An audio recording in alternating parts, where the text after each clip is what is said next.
Not yet. There we go. Hey everyone, GameHounds podcast. Sorry. At 2:28. We're not too terribly late. I mean, we're a little later than what we usually do. I mean, you kind of got in late. I did. I was went out to breakfast slash not really breakfast, more like lunch. Yeah, I woke up this Lunch, morning breakfast, brunch. craving pancakes and got a chicken salad sandwich. Those okay. It's not the same. Not Holy even crap. There's a place here that I did not know was a chain until today called the Sourdough Company. okay. Makes I've very never heard good of them. sandwiches, but way expensive. Wow, so expensive. A 4-inch sandwich, 4 inches, like tiny little sandwich, $12. Oh, And heaven forbid you want to put a soup on it and a soda. Then it goes up to $24 for a 4-inch sandwich and a cup of soup and a soda. yeah. I guess like Insane. 4 inches. that It's much. yeah. Yeah, It's that long, that big a that sandwich, much tiny with the little soup. sandwich. Yeah. There's another sandwich place around us called Mendocino Farms. Oh, Mendocino Um, Farms is insanely expensive. it is, but it's not that expensive. It Not isn't? that not that expensive. Yeah. Like they still have good food. Chris Uh, says hi. yeah, I saw that. But the Yep. sandwiches are bigger than 4 inches. Mhm. Yeah. Yeah, they're tiny, tiny, tiny. I mean, they make obviously larger sandwiches, but they get exponentially more expensive Yeah. as you go. Just don't go back there. No, I'm not gonna go back there. But Yeah. somebody wanted the new bit hotness in California, Dave's Hot Chicken, Okay. I don't think I've ever which is been there right either. next door. Oh, really? It's apparently the new hotness. Anybody else out there in podcast land had Dave's Hot Chicken? It's overrated. I mean, it's good. It's good. If you like hot food, Dave's Hot Chicken is fantastic. If you're not into hot chicken, if you get it, it's like, oh, I just want mild. The mild is nigh inedible and Wait, why no is it spice. inedible? Well, because apparently, like the way that they do their hotness is by layering stuff. The first layer is like a dry rub, a powdery dry rub. The Okay. second layer is they actually put like actual something liquid on it that makes it hotter, increasingly hotter. And the if you just get it mild with just the dry rub, it's like powder all over your chicken and it's vile. Hmm. And you can get it with no spice and it's fine, but it's just, it's chicken fingers. It's steamed chicken fingers. I honestly think I like what's the other new hot chicken place? What's the other big chicken place around here that's like not Dave's? It's Raising Cane's. I think I like actually Raising Cane's Never heard better. of that. Really? That was a place that opened north of you in Saramonte in South San Francisco. And it was lines around the block. They have to put Raising Cane's into malls because the line going there is like, the line of cars going through the drive-through is so big that you can't actually put it in a neighborhood. It's insane. Hey, AC Wraith finally in the chat room. Hey, Man, AC Wraith. why? What's so special about it? What makes it better than just like KFC? Well, Is it just because it's new and people just always want to try the new thing? I remember decades ago when Krispy Kreme came to California and everyone freaked out. Oh my god, the Krispy Kreme donuts! And you try one and you go, yeah, it's it's a fine. donut. Yeah, Actually, no, don't get me wrong. Krispy Kreme donuts are something special. no, they're They not. really, really are. I No, really, they're not. I really like a Krispy Kreme No, donut. they are so not. You know what? You know Hey, what's a better donut than Krispy Kreme? uh-huh. almost any donut I can get from the Safeway bakery. That's blasphemous what you just said. No, No, no, no, they've got no, cinnamon rolls that are really good. They've got like no. those nice hard chocolate covered donuts. They've got cinnamon rolls. Mm-mm, The Krispy Kreme ones, mm-mm. they're just like, No, I love their glaze. It just kind of oh melts no, in your their mouth. glaze is fucking awful. The glaze is what makes them like kind of bad. No, there's the glaze is super sweet, but I love it's just like melts. It's like just roll me in that stuff. No, it doesn't. It Corey sucks. Wallace officially my favorite son right now because he says he actually posted in the chat clicking like. Thank Thank you. you. Can you like specific moments? Can you dislike when Edie No, is but I'm talking going to. about Krispy Kreme? Hmm. Yeah, no, he says, "Did you tell him where Sledgehammer's gonna be?" We drove by the location of where the new Sledgehammer offices are going to be. And Okay. this is gonna mean nothing to any of you out there unless you look it up, but it's going to be in Hillsdale Mall, right next to Pinstripes. They're putting a gaming Game office company in the mall. in the mall. Mall. Yeah. Do you know where Pinstripes is? Yeah. Okay, I'm just next to Pinstripes is this big office building that apparently I guess was supposed to be when you look at it, you could see that it was designed to be retail on the bottom and offices up on the floors above. I think it's 4 floors. And yeah, there that's where the new Sledgehammer is okay. going to Is it be. next to a mall or in the mall? It is like well, Hillsdale Mall is like a mall and then there's these like satellite buildings connected to it. Mm-hmm.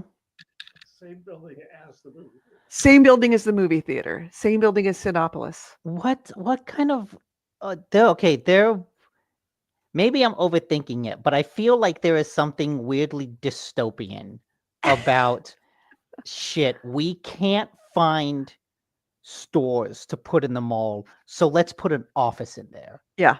Let's Yeah. put it like not even a consumer facing office. Mm-mm. Let's put an actual Office where you office. don't want anybody to be able to look in and see what you're working on Yeah. in a big building right at a mall with huge windows looking out.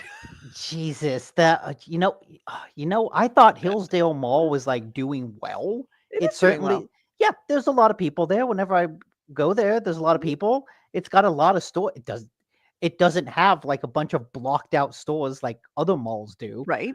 but maybe they are having some financial trouble if they're now converting into office space. Well, I think that there's a lot of office space in Hillsdale Mall that in those outer buildings in the upper floors, like the first floor is retail and then above it is offices.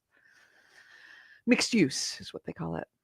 Yeah, that I mean, neat, I guess, but I don't know. My first instinct is like, oh man, uh, Yeah. Hillsdale Mall is fucked. Yeah, yeah. Meanwhile, Corey Wallace is again even more my favorite child because he says disliking the comment about disliking Krispy Kreme. You're absolutely right, Corey Wallace.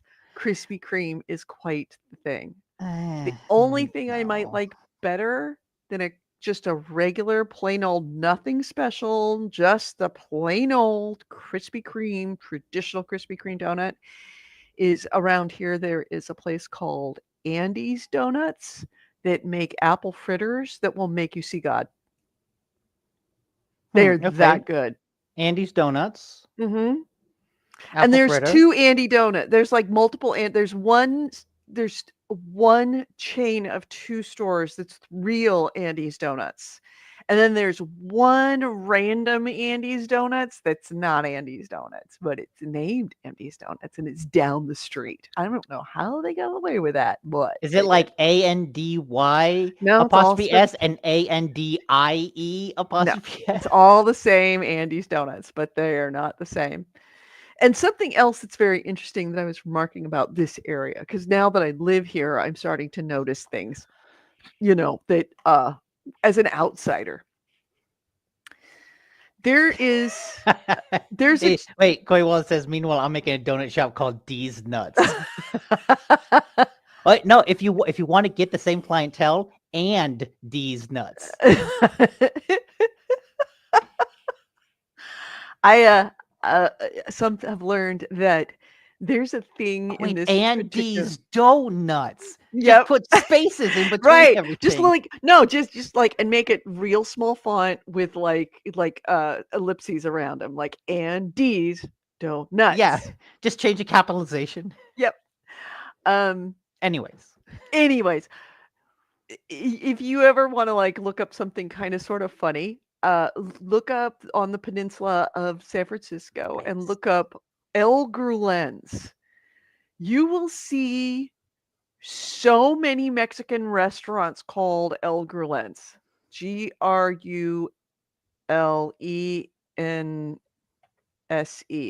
Ruellense. There's like 10 of them just in like a very, very small area. And they're all owned. Most of them are, well, actually, no, they're all owned by competing members of the same family of the original guy who started the original El Grulet's. really? Mm-hmm. Oh yeah, there's a Tacos El Grulen C and D. There's a Mm-hmm. Taco El Grulen C and D number 4. Mm-hmm. That's the Uh, C&Ds. That's one ta- set of brothers. Taqueria El Grulen's, That's the other brother. El Grulen's Grill. Actually, other brother. There are 3 different tacos El Grulen's E and E. That's the other brother. Then there's Yeah. an El Grulen's the second. El Grulen's Grill and Seafood. Uh-huh. Taco El Grulen's number 1. That's the original Elgar lens. And I don't know which brother owns them. I think they share that one. But then they broke out and they made their own Elgar lenses. It's a whole family that came from this one guy that started Elgar lens number 1. And it was very, very successful. And then I guess there was a falling out. And so they all went their own separate ways and started other Elgar lens. Oh, what they need to move to San Jose. There's only one Grulen's in San Jose.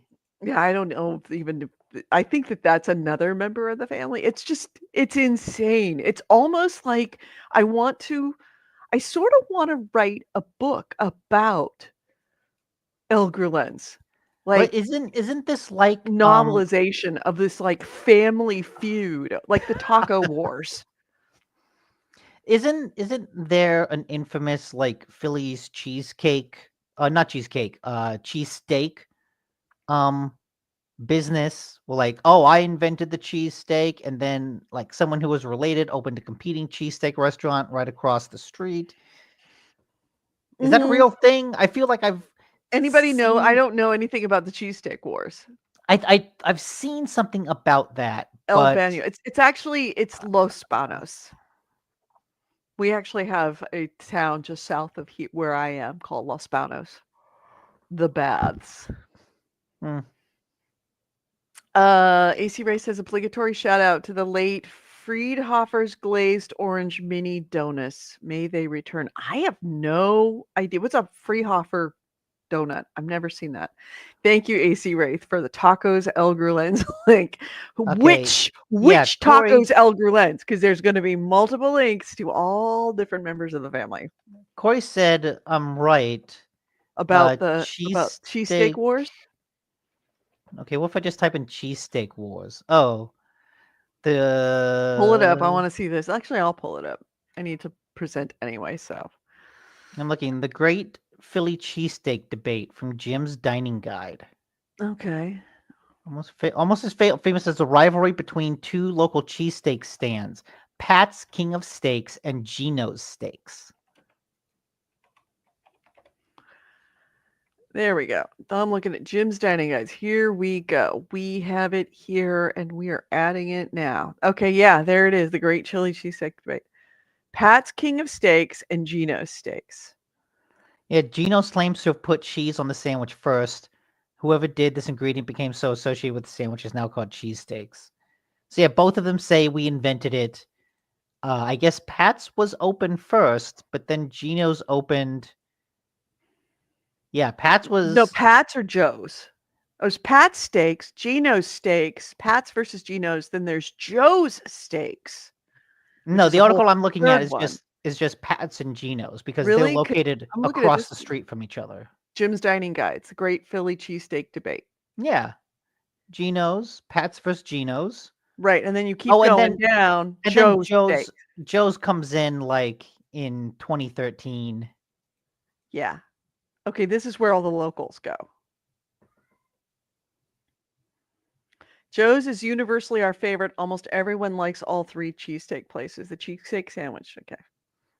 This is that we built our entire Weakest. business and personality around this rivalry, and everyone's like, "Yeah, they're both good." Yeah, nobody really cares.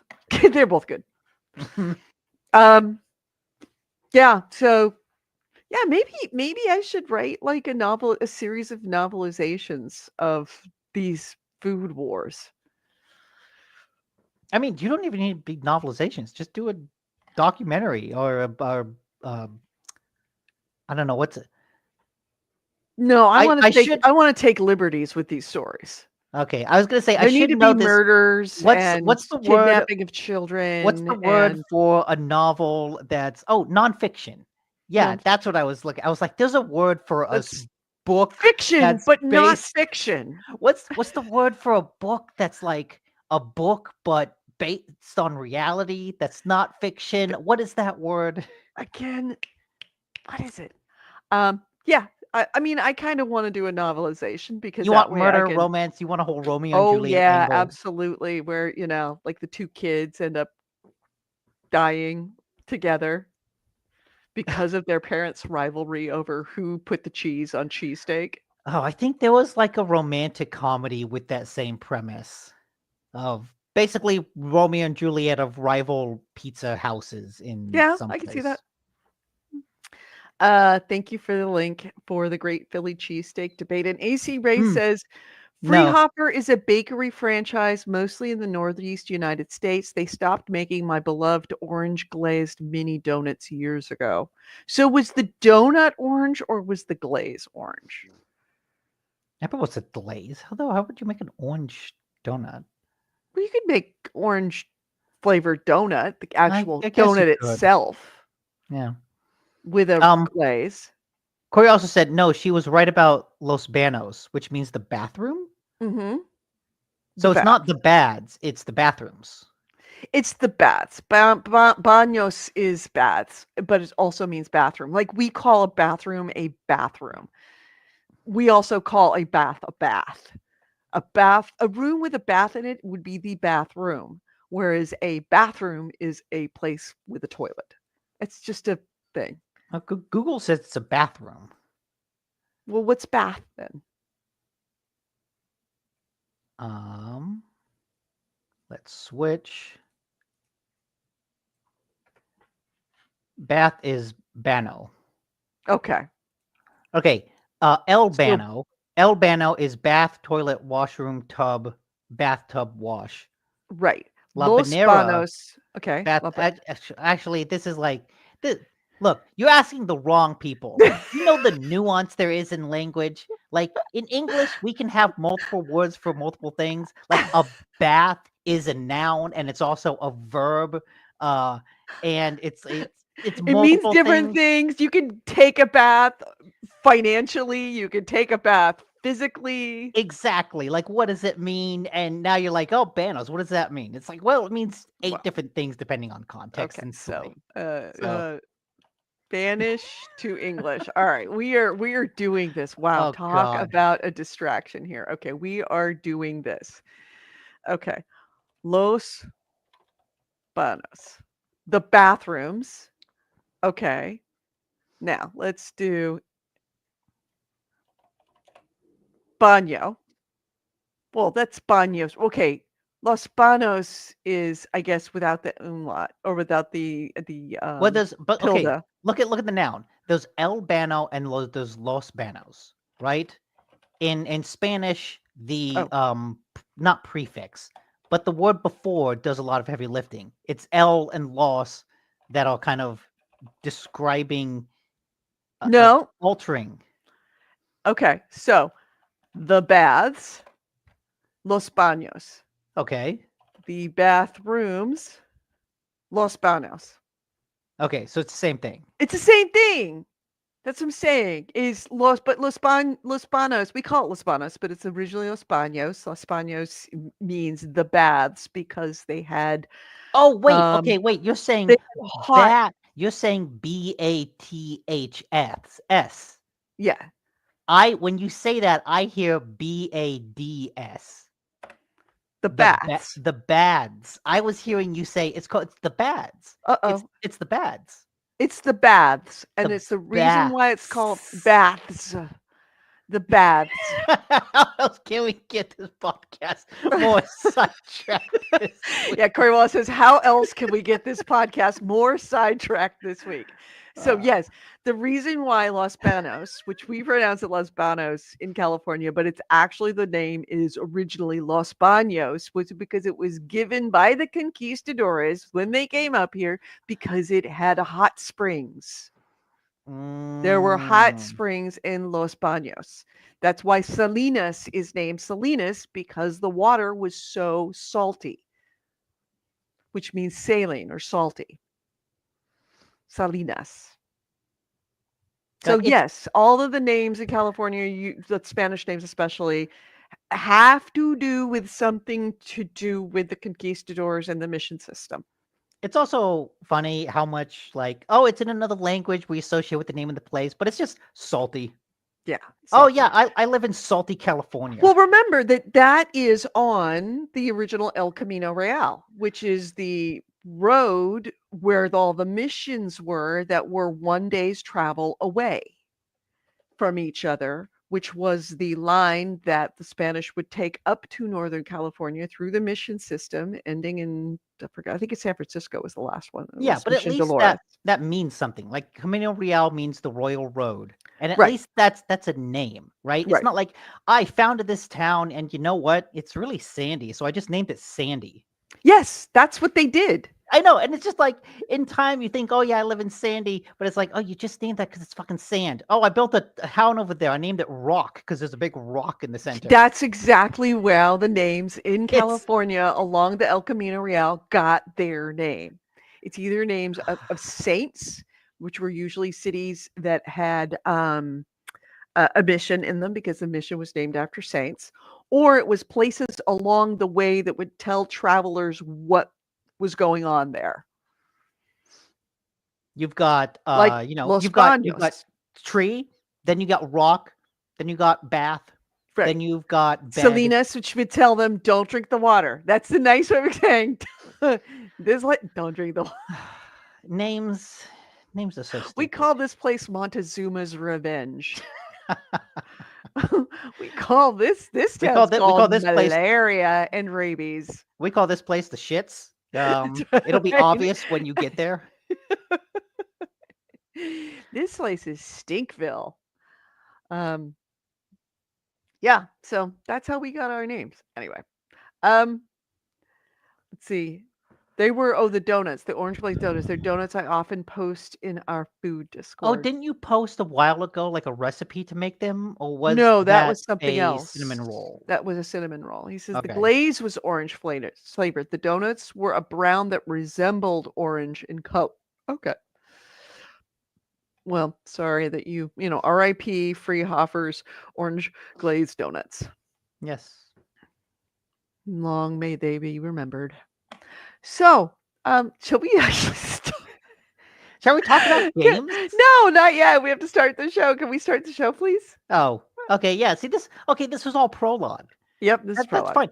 We shouldn't talk about games during the prologue, right? This is the part where you just go to town on other stuff. Exactly. It doesn't matter until the opening credits roll. So the opening credits are rolling, and things will start to matter. All right. Roll it. This podcast discusses video games, pop culture, and technology, and these podcasters have big, fat potty mouths. If you're younger than 18 or are easily offended, please stop this podcast now. Oh, and your mom said to take out the trash and do your homework.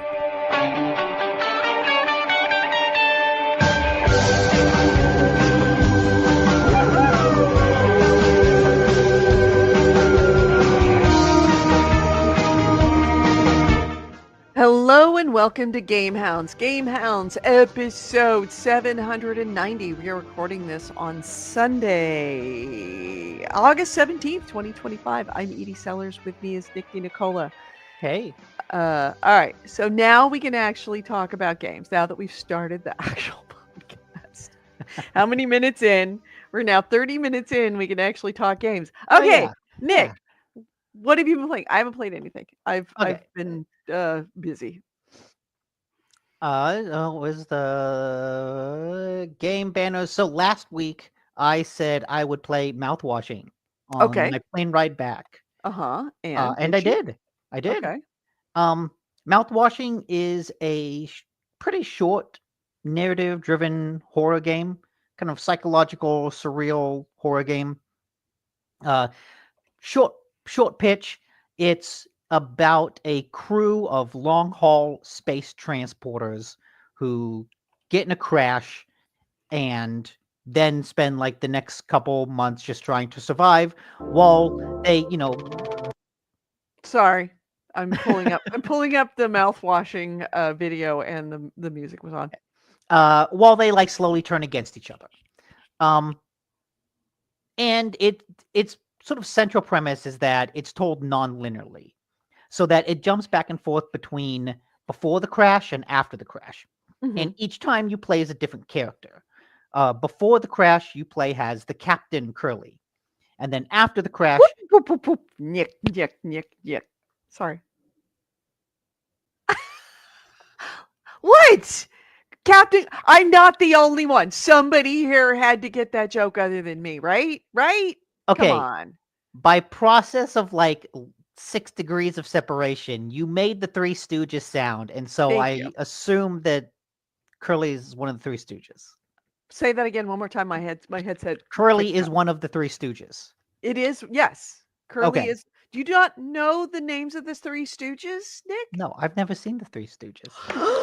What? The only thing I know. What? The Three Stooges were like way before my time. That doesn't mean it was way before my time. Doesn't mean I didn't watch it after school. Really? All right, guys. Seriously, you guys, you've seen this Three Stooges, right? Please, someone here in the chat room, you've seen the Three Stooges? Not just heard of them. By the way, Larry, Curly, and Moe. Oh yes, that's right. Yeah, I've heard those names. No, like okay. That's the kind of thing that like your parents would watch it and then you would watch the reruns.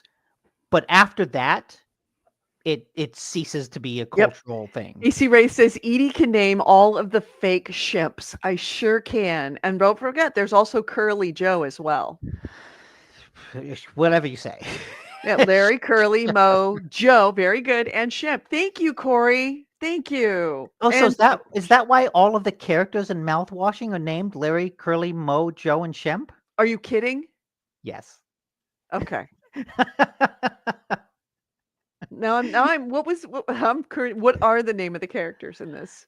Other than Curly. Curly, Jimmy, Anya, Daisuke, and Shemswa? Shemp? No, not Shemp. Sansi? Samwa. Oh god, it's something like that. Okay.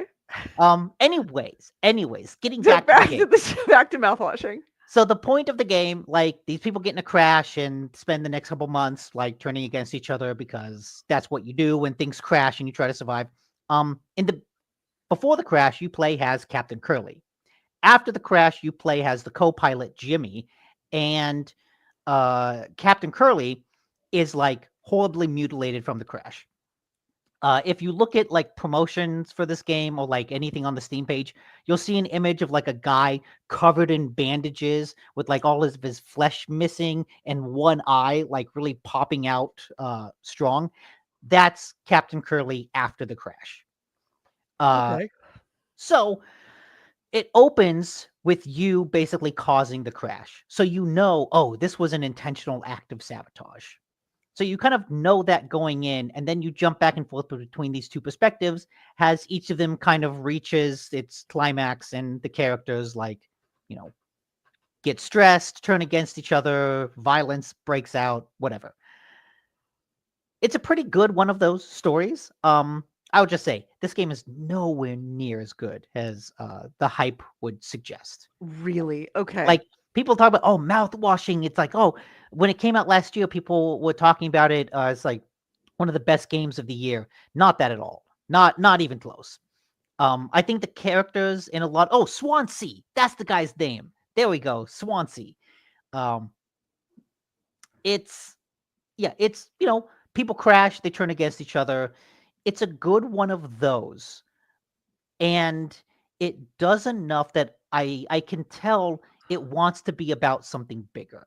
It's not just, oh, these people crash and turn against each other. It wants that to be, a metaphor for the larger ways society pits people against each other, the larger ways capitalism pits people against each other, and like the whole system eventually falls apart into chaos as, the workers rebel and like chaos erupts. Like, okay, I can see how it wants this little group of people to be a metaphor for something larger. For the most part, it doesn't really do that well. It makes the mistake that I think a lot of games do of present an idea and present another idea side by side, and it assumes that's enough. Like, oh, we're going to present these two ideas side by side, and, you can make your own connections between them. It's like, well, no. Like, if you want to explore the themes of your game, if you want those to be the themes of your game, you need to bring them together, and you need to compare them and contrast them. You can't just bring up two ideas and then drop it and assume players will do the heavy lifting of actually, like, getting meaning out of it. So it kind of like, it just does that thing where, and I don't know who the developers are, so this may be incredibly insulting. It feels like a story written by someone who hasn't written a lot, because, like, oh, we just bring up these two ideas and that's enough, right? It's like, no, you have to do more. You have to actually dig in to the material that you present. Otherwise, it's kind of flat. And so for most of the game, I'm like, yeah, this is okay. I see what you're going for, and I can respect the ambition, but it needed like a couple more drafts of it. It's like, okay, this is a good second or third draft, but you need to dig into things a little bit more. Then it gets to one part where everything goes to hell, and at one point, Swansea gives this monologue that's fucking brilliant.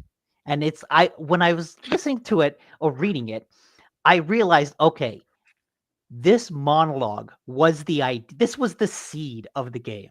You thought up this monologue and then you built a game around it. And I'm like, I understand why you did that, because it's a really fucking good monologue.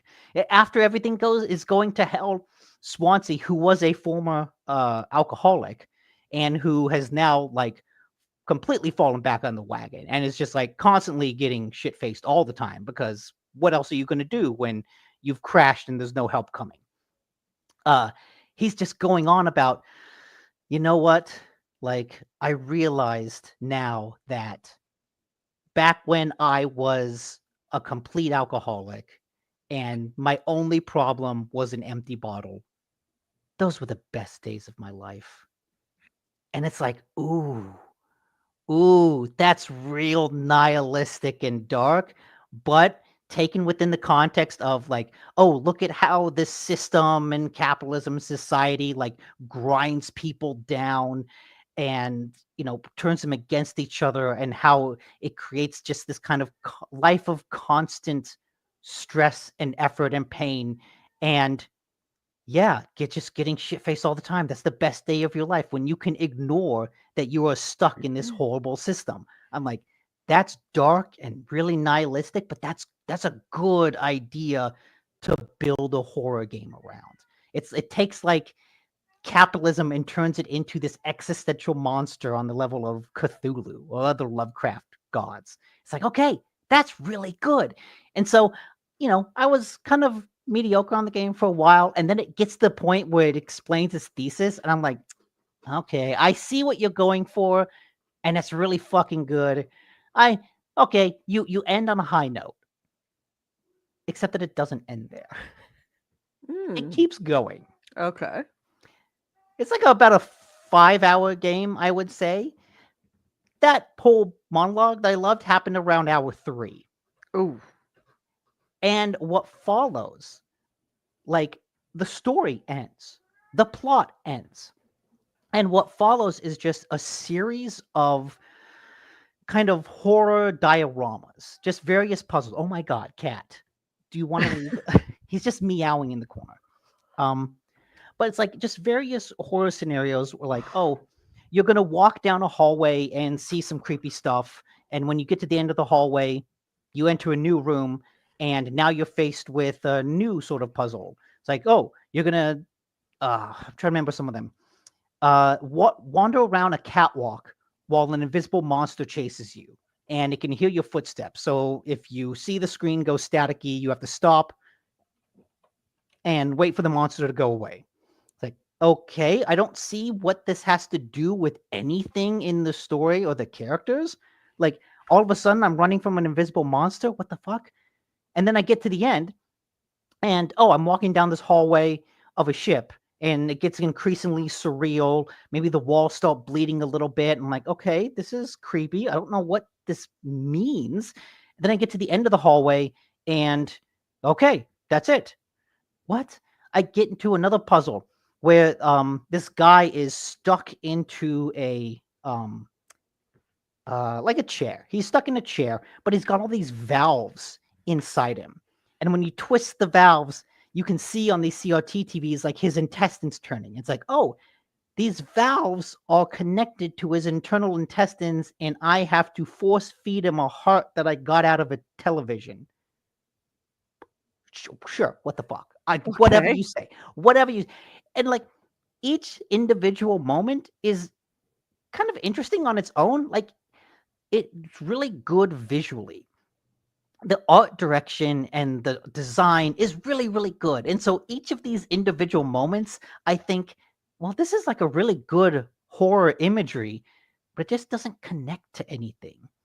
And I kept thinking, as I played through those last couple hours, this feels like a student project where the person who made it was like, I just have all these ideas for what to do in a game, and I'm just going to shove them all here at the end. Like, I couldn't figure out a way to have them appear organically in the game, so I'm just going to shove them all here in the end. And it just keeps fucking going.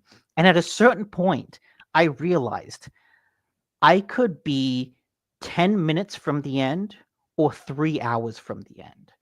Like, there's no sense of pacing. There's no sense of escalation. There is no rise and fall of action. It's just the same emotional line. It's just, there's nothing that is suggesting when this could end. And I just kind of kept pushing and pushing, like, when the fuck is this going to end? And then I played on plane.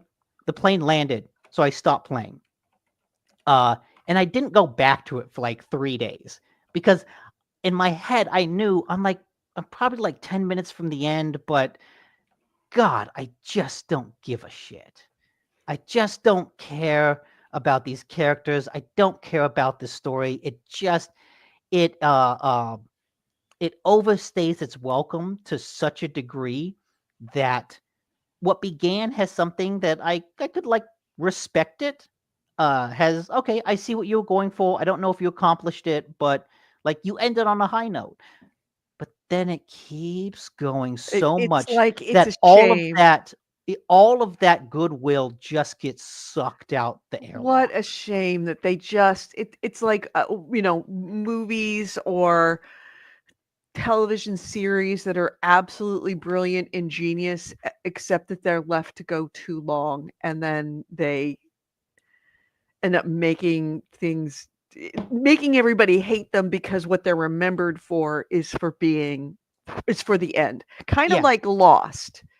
Like, I never watched Lost, but I certainly Kevin did, and certainly all my friends did. And it was that same situation where it's like, if only they'd have ended it a season or 2 early, it would have been fantastic. But the fact that it went so much farther than it should have and left on the vine to rot, everybody just remembers it being incredibly disappointing. Yeah, it's just any long-running TV series where you're like, you can stop after You can season stop 5. now. Right, right, right. Or you should never have made that sequel. You really shouldn't have come back for that one last, hurrah. Mhm. Yeah. And yeah, that's mouthwashing. It Oh, what a be- shame. begins okay, middle is the peak, and then it just keeps going. Yeah, that right there. England and Europe and Asia, they don't do that. They have a set number of episodes and that's it. I Now, mean, they may throw a lot of padding like in Korea. They throw a lot of padding in those series. fucking But, God. they're Hour an and a hour half hour and a episode. half for 27 or 32 episodes. That being said, when it wraps, it wraps. And you feel satisfied for it. You feel like it Mm. could have been maybe half the length, but that's fine. You're okay with it. At least with the end, you feel like you've had a complete story, not that it was hanging around for 10 or 12 episodes too many, which is how you should do it. Pad the middle. You don't pad the end. Don't Yeah. pad the end. Actually, Acer brings up an interesting point. Western TV is more about decompression and providing a format that random writers can join in. Mm-hmm. And like, yeah, that's, take any procedural, right? The procedural is about the specific mechanics of the procedure. It's about the crime and how they go about solving it. And so, yeah, you can have that run for 20 seasons. You can have CSI go for, 15 seasons and spin off into 3 different shows because, Mm-hmm. well, you need characters that are enjoyable to watch. It's not about those characters. It's not about the character arcs. It's about the mechanics of the crime and that, which is just a different form of storytelling. But yeah, mouthwashing, not that good. It's okay. I had high hopes going in, but God, it just kind of drags by the end. What a shame. Well, Corey says Lost was the shit. yeah, until it wasn't, apparently. I only know secondhand. I never watched all of Lost because by the time I got to the point where I'm like, yeah, I should watch Lost, everybody's like, yeah, it's the end really is not good. It's like, Okay, well, I'm not going to I'm not going to invest myself into hundreds of hours watching something only for it to have an unsatisfying ending. Look, I'll say this. It has a better ending than Game of Thrones. Okay, there's a good point. I would not watch Game of Thrones now if someone had said it's a great series with a really bad the final season was awful. Yeah, I would never pick up Game of Thrones to watch it now. So, Yeah. all right. So, mouthwashing is not all it's gargled up to be. Yeah, you should rinse mouthwashing. Yeah. Yeah. Rinse it and spit it out. Wash, rinse, don't repeat. Ooh, that's good. That's good. Yeah, there you go. That's why I say they paid me the big bucks. All right. Okay, mouthwashing, not it. Now, what else? Yeah. I'd say the other big new thing I played is the Battlefield beta. Yeah. Oh, I heard that there are more people watching Twitch Battlefield open beta streams than the 5 other genres of games combined. I could believe It's that. insane the hype that's going into this. Yeah. But anyway, yes. This second week has not gone as well as the first week. They introduced rush mode, but they introduced I heard rush it's mode broken. with a really long timer to plant from setting the bomb on the objective to having it go off was like 45 seconds, which was a really, really long time in the heat of battle. I can only report that. I have not actually played Rush. I joined in and just kind of let the game auto select the modes, and it put me into a bunch of conquest maps. But oh man, that it's intense. Yeah. It's really intense. It's like comparing, it's not a sim, but it is absolutely more of a sim than Call of Duty. Like going from playing Call of Duty relatively recently to playing this is like, oh, Call of Duty is like you hop in, you're running really fast. All the guns, like they kind of feel different, but they're generally like, yeah, I'm gonna aim down the sight and shoot. This one, I have the gun, I'm like, what the fuck? Like the recoil is such that like, oh man, I got to get a better handle on this gun. Literally, like rank up my weapon and get a handle that I could put on the bottom of the gun so that my stability is better. It's like, okay, Oh, wow. like I need to do that, but it's also just there's a weight to everything. There's a weight to moving, there's a weight to shooting. There's like I said, it's just it feels a bit more simmy. And in my head, I'm like, oh yeah, this was Battlefield. It's been so long since I played one. But as I'm playing, I'm like, oh yeah, this is Battlefield. Also, like, God, I kind of suck now. But also, I still killed a few guys. And every Right, time I and you're did, gonna get better. That's the thing, is that you are going to get better as you start oh to yeah. be able to add stuff to your weapon, to be able to control the recoil, et cetera, you're gonna get better. Well, And it's it's not gonna just that too. I'm It's watching this right now, this just mad scramble of just people just, "Oh, come on. Oh, he died." It just makes me wanna play it so bad right now. I miss Battlefield so it's still much. going on. We can play some tonight after the podcast. We could, couldn't we? Is it Mhm. is it on PlayStation as well as It's crossplay. Okay, I It's think on everything. I might have to do that. I might definitely have to do that. Yeah. Alright, And so so some of the cool things that they changed, yeah? because one of the things that I needed to kind of get around is just the controls. As I'm playing, I'm like, oh wait, which is the button to throw? I kept trying to throw a grenade and I kept hitting the wrong button. I'm like, wait, which Mhm. is the grenade button? Until I finally realized, okay, there's a dedicated grenade button now, as opposed to before where you Oh, had to like select the grenade and then throw it. thank God. Oh, I hated that about Call of Duty, was having to actually select the grenade before you throw it. Mm. Yeah. Yeah, and experimenting with the different accessories you have, the different abilities. Uh, Mhm. I played a lot as the medic, and one of the things they have is the defibrillators, but also they can put a shield on the ground Oh, to hide nice. behind to create cover. And at first, I was just like, no, I want frag grenades. I only want frag grenades. Always frag grenades. Until I Mhm. realized, no, man, if there's someone down, like, and they have a line of fire on them, you pop a smoke over them, then you go and revive Yes. them. Yes. Otherwise, you're just meat for the Yeah. grinder. Smoke grenades are your friends as a healer. Um, So but do one of the they have biggest it same changes dedicated like roles like medic? they do. But one of the biggest changes, which I found I actually really like, Uh-huh. is the jobs are no longer restrict what weapons you can use. Oh, nice. So the Nice. jobs now have like assault has a grenade launcher. The engineer can repair. They can repair tanks and Oh, vehicles. so many times running behind a tank with just my repair thing, just soaking up the points.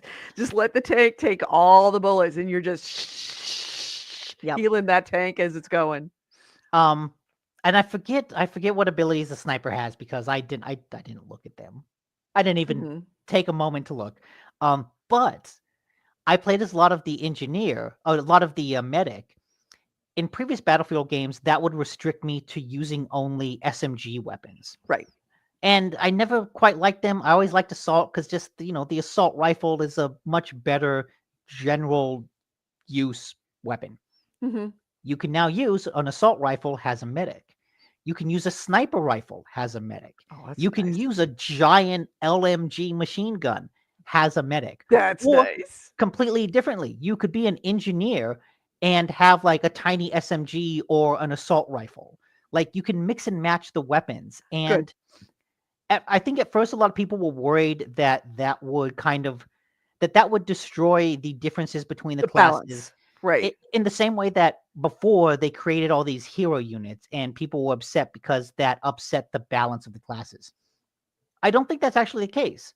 And I actually really, really appreciate being able to mix and match the guns with each class, because it's nice to be able to have that freedom and to be able to stick with a gun that I'm more used to, that feels good, instead of like, oh, I want to switch to a class to be an engineer because I want to repair, but now I have to use this LMG that I don't Yep. have any experience Yep. with, and it's a pain Yep. in the ass. Yep. And now you don't have to do that. And I think Oh, it's that so nice. instead of restricting your options, I think it actually gives you more freedom to change your roles more often, because you can kind of have that same primary weapon that you really like. So yeah, I'm digging it. It is it's graphically really impressive. The Mhm. God, I'm looking at the graphics. It's gorgeous. all that smoke, like when you're in a fight and things blow up around you, and you're like, I'm peeking my head out, but I need to wait because there's smoke everywhere. And it's like, okay, is there somebody there? Is there somebody there? And then you get shot from behind. Also, I will say, one of the, at least in the couple maps that I played, the respawn time was super, super short. There Mhm. was, I remember playing some Battlefield games where I died and then I would have to wait a solid 20 seconds Yeah. before Yeah. I respawned, and then I would respawn like back at my home base. Yeah. And I'd have to run all the way back. I think one of the benefits to being able to kind of mix and match equipment is that uh, all classes can now drop a spawn point. So Oh, before, nice. previously, that was restricted to snipers. So Mhm. only the sniper unit could like advance far enough, drop a respawn unit, and then you could respawn there. Now every class can have that ability, and that makes it so much easier to get back into the action, because in all the games I played, at least one person in the squad had that equipped. Oh. And so every single time, I died, there was always spawn on one of your teammates, spawn Mhm. on one of the control points, or spawn on the spawn point. Yeah. And like that was always an option. And that just made it a lot easier to get back into the fight. Yeah, and I think that that's a smart thing to do, because one of the more frustrating things about the game is getting back to the fight where you were. Being able to jump back right where you were because it's hot and heavy and you need to be there. And if you die, you can't get there. And it's that lag of trying to find where you were. And then sometime between where you are and where you want to be, something else erupts and you never end up getting back there. And it's frustrating as fuck. I specifically remembering, I did not buy Battlefield 2042. Mm-hmm. At least when it came out. I bought it for like $10 when it went on sale years later. But I didn't buy it when it came out because I played the beta. And one of the defining moments of the beta is spawn. Right, right. So much running, Just so much run, running. run, Oh, run. I'm run, like, run, okay, run. okay. They're over that hill. They're over that hill. I'm gonna come up. Let's go. Right, exactly. You run for 20 minutes only to die right where you like 10 feet from where you were supposed to be. And it's like, oh my fucking God, I've got to do all that running again. You know what? I'm not going to run. I'm just going to sit and wait for someone else to spawn. Yep. And then they can run, and then I'll just Right. spawn on them. Right. And like, that sucked. That wasn't fun. And that's why I didn't buy the game when it came out. And to Battlefield 6's credits, none of that.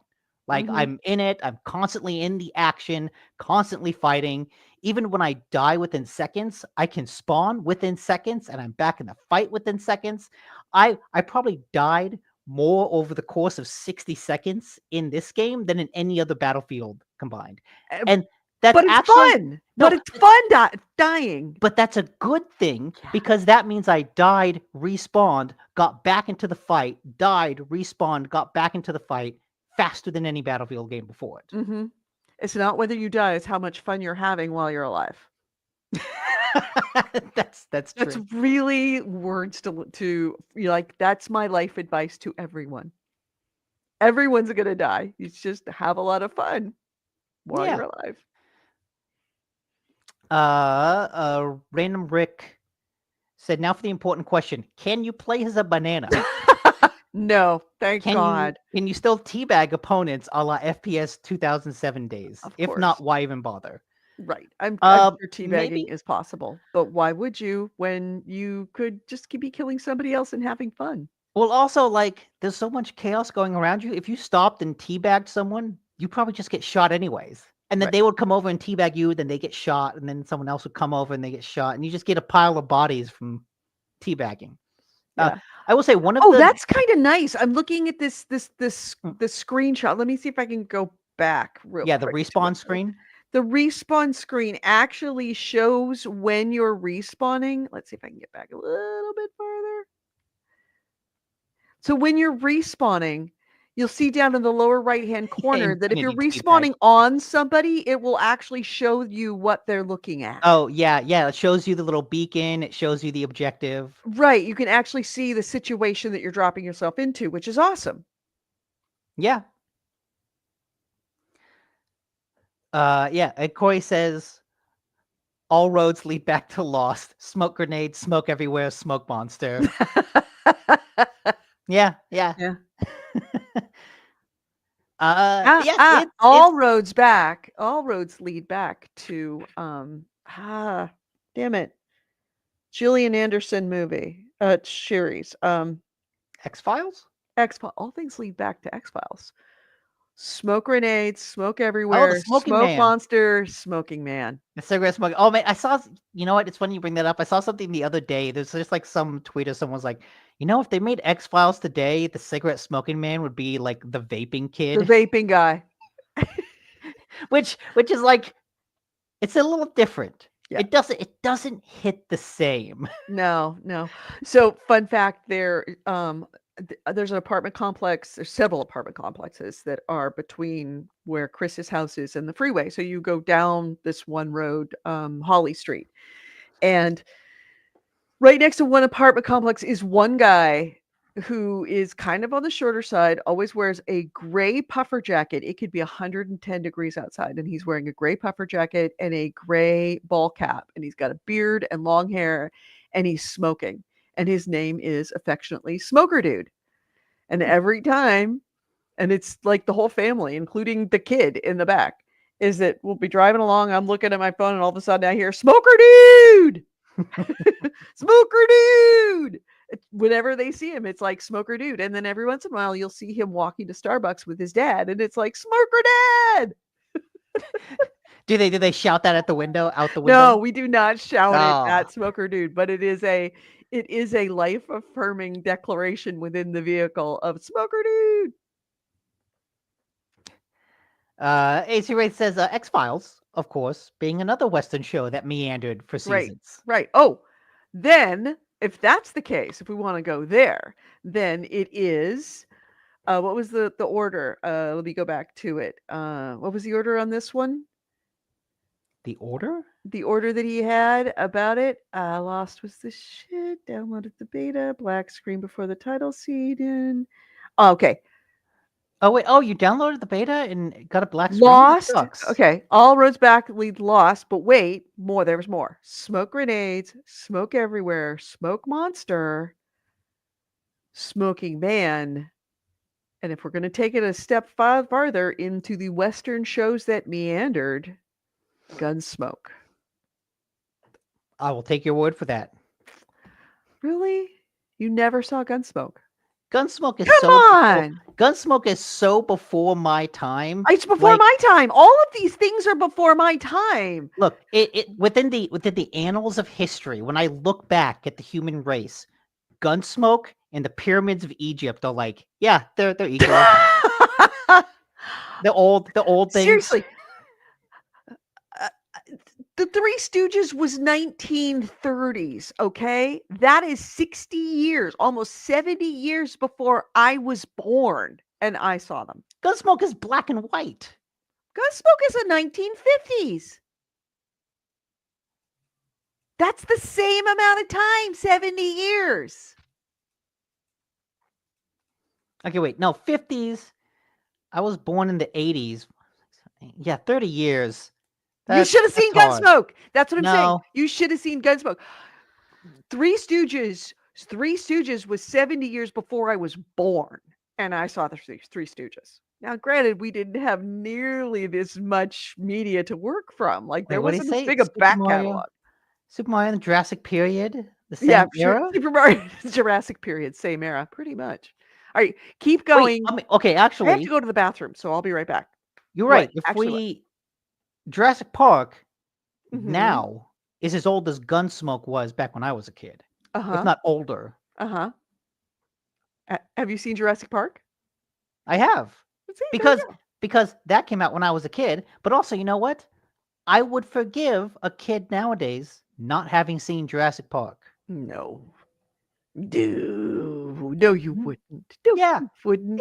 it's a fucking old movie. Dude, Chris is his big thing this year is he's like, okay, Claire needs to see Jaws.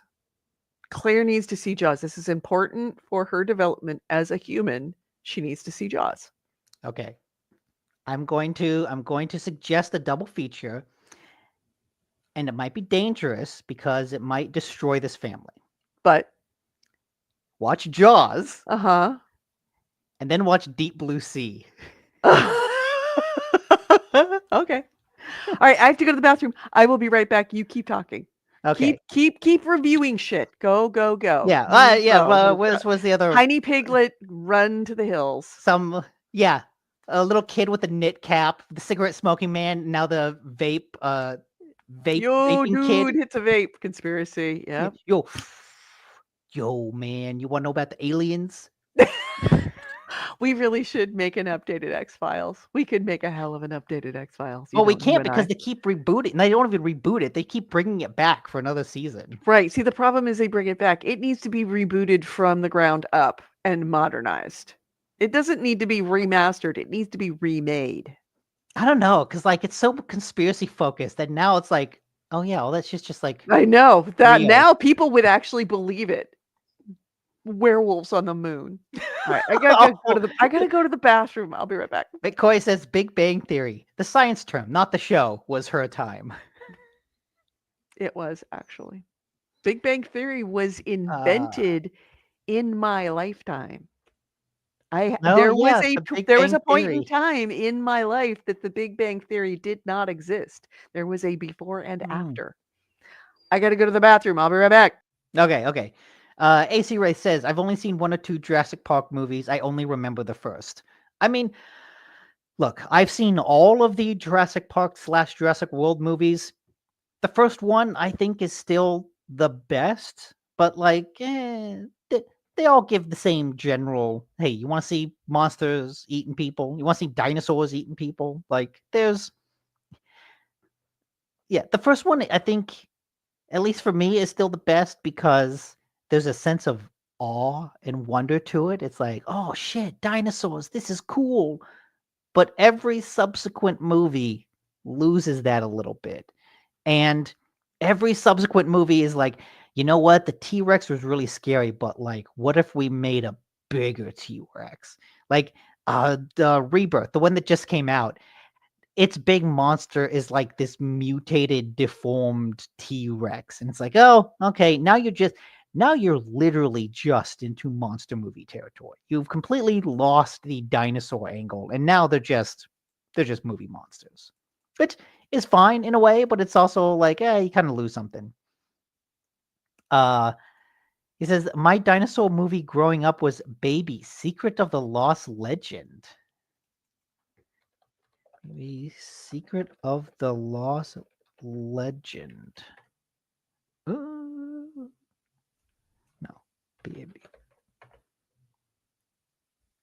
Huh. Okay, hang on. Let's share this.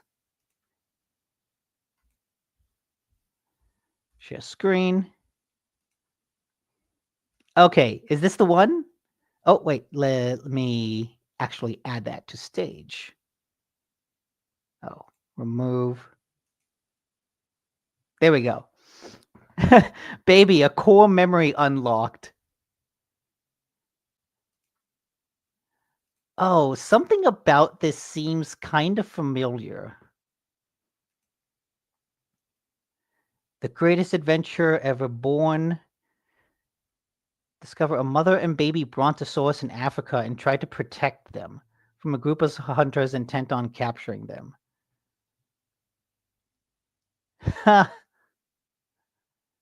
You know what? I probably saw this like at some point, but it didn't stick with me. Oh, the one I always remember is it was a way older. And God, you know what? I'm gonna say something that maybe me making fun of Edie for Gunsmoke. I'm gonna completely undercut that. I grew up watching like the old Ray Harryhausen monster movies, and so there was the I don't remember the name of it, but there was a movie where like cowboys encountered dinosaurs. Is like in the Lost Lands or something like that, and it had a bunch of the stop motion dinosaurs, and it's like, oh, that's really cool.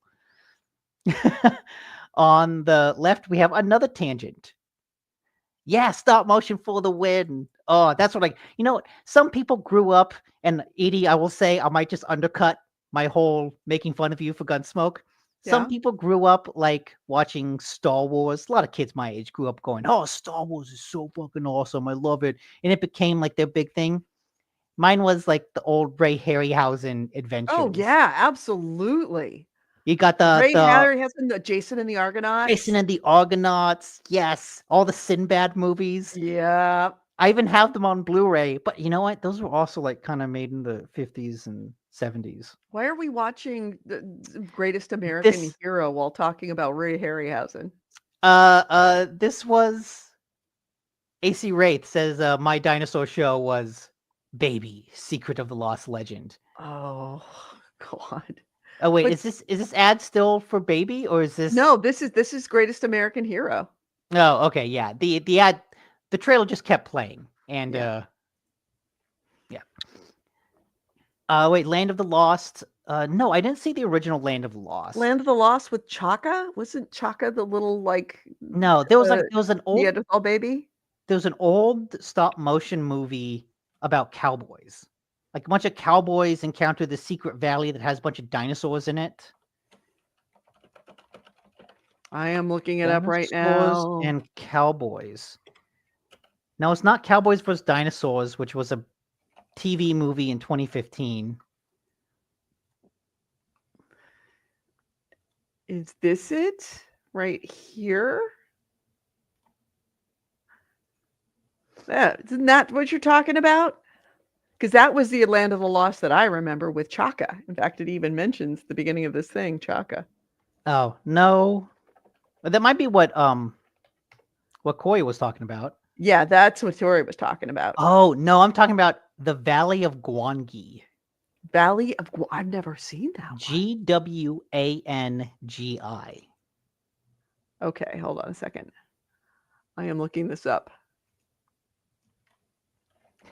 A cowboy named Tuck Kirby seeks fame and fortune by capturing an Allosaurus living in a Mexican valley and putting it in a Wild West show. Oh, wow. Okay. This is it? You like skip ahead. You got to find the dinosaur. Also, you know what? You know what's like kind of funny? That description sounds eerily similar to Nope from Jordan Peele. Yeah. Which is a great horror movie. Like 100% watch Nope. Nope is amazing. But it's kind of got a similar capture a creature for a Wild West show.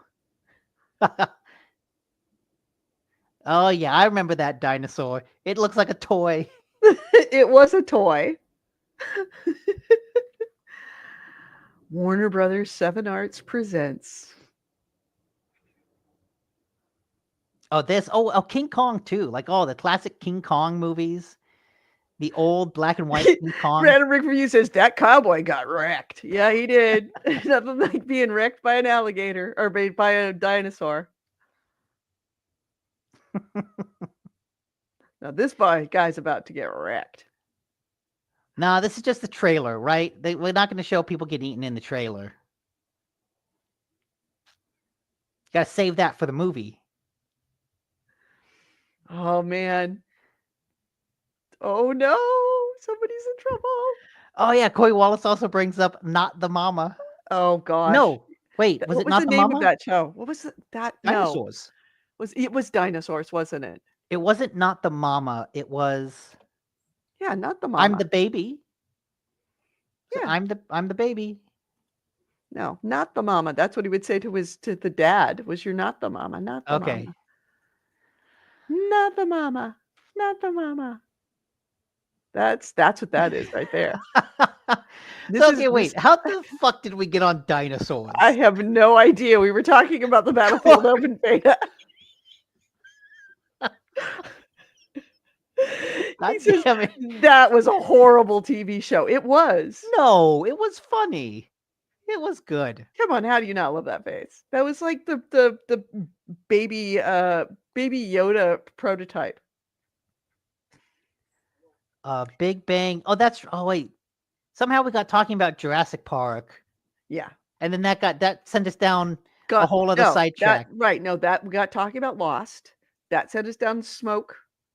Oh yeah, Battlefield 6 smoke Gunsmoke, old led to movies, smoke, Jurassic Gunsmoke. Park. Yeah. Thanks, Corey, for Welcome sidetracking us to the again. podcast. Welcome to the tangents. Anyways, hey, you know what? Battlefield 6, pretty fucking good. I know. I'm let's hurry the show up so you and I can go play that because I desperately want to play that. yeah. Oh, he also says AC Ray says stop motion was especially great in horror. The little demons in the gate. The gate. I I'm don't looking know it up the right now. I gate. don't know it either. I know the ninth gate. I know the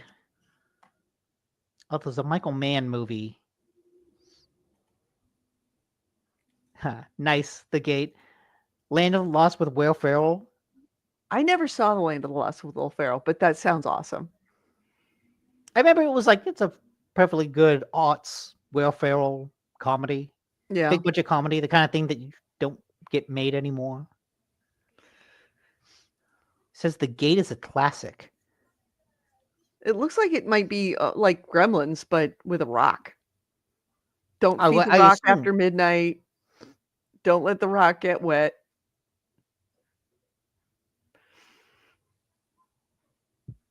What year was 87? God, Oh, that's a cool I was effect. in college when this show came out. Okay, that was a good Okay. effect. All right. Look, burning phone, melting phone. Okay, this is all pretty good. Yeah, this is good. There it is, the little baby demons. Oh man, all these practical effects in movies. Yeah. We back used to in the be a good old country. days.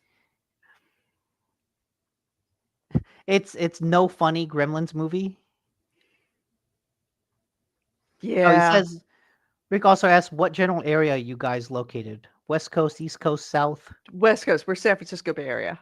Yeah. Okay, this is kind of messed up. Oh, you know what? I think there's a Corridor Crew on YouTube. They Uh-huh. do a series of videos called VFX Artists React, and they react to visual effects in movies. I think they had an episode where they talked about the gate, and they talked about one of the stop motion scenes that they used because one flash of a clip looked really familiar. Mm-hmm. Random Rick Review says Gen X grew up in the gate. See, I never saw the gate, but I was in college when the gate came out. I graduated high school in 85 and that came out in 87. AC Ray says we should watch it in Discord. We should. We haven't done a Discord movie watching night in a long time. That's something we should fix. All right. So, what else did you play? Did you play anything else? I played Wu Chang. Okay. Yeah. Which continues to be a really fucking awesome game. It does those things that Souls likes do. You get in a fight and you're like, oh my god, how am I supposed to do this? There's like no openings. I have no chance. The boss just is so aggressive. I can't do anything. What the hell? This feels broken. And then you play it a couple times. I go online a little bit and I look up like, hey, what's a good armor to wear? What's a good, like, generally boss strategy? Then you keep fighting, and then you have a fight, and suddenly you're toe to toe, and it's just give and take, give and take, and then you come out on top with a sliver of health, and you're like, "Fuck yes, that's awesome!" Oh, it's so good. So random things that come up on YouTube when you end watching the Gate trailer. I just have to like share this for you. Fozzie Bear and Ozzy Osbourne. Fozzie and Ozzy. R.I.P. dude. R.I.P. Sure. Why not? Fozzie and Oh. Ozzy on Jimmy Kimmel. AC Wraith also linked in chat. VFX Artists React episode 102. They talk Yeah. about Real Steel, Unrecord, and The Gate. Oh, that we have to see. So much stuff to watch. Look at Ozzy. He's like, I can't tell if he really thinks that Fozzie might be real. He's got that look on him like, I'm just listening to you because you're awesome.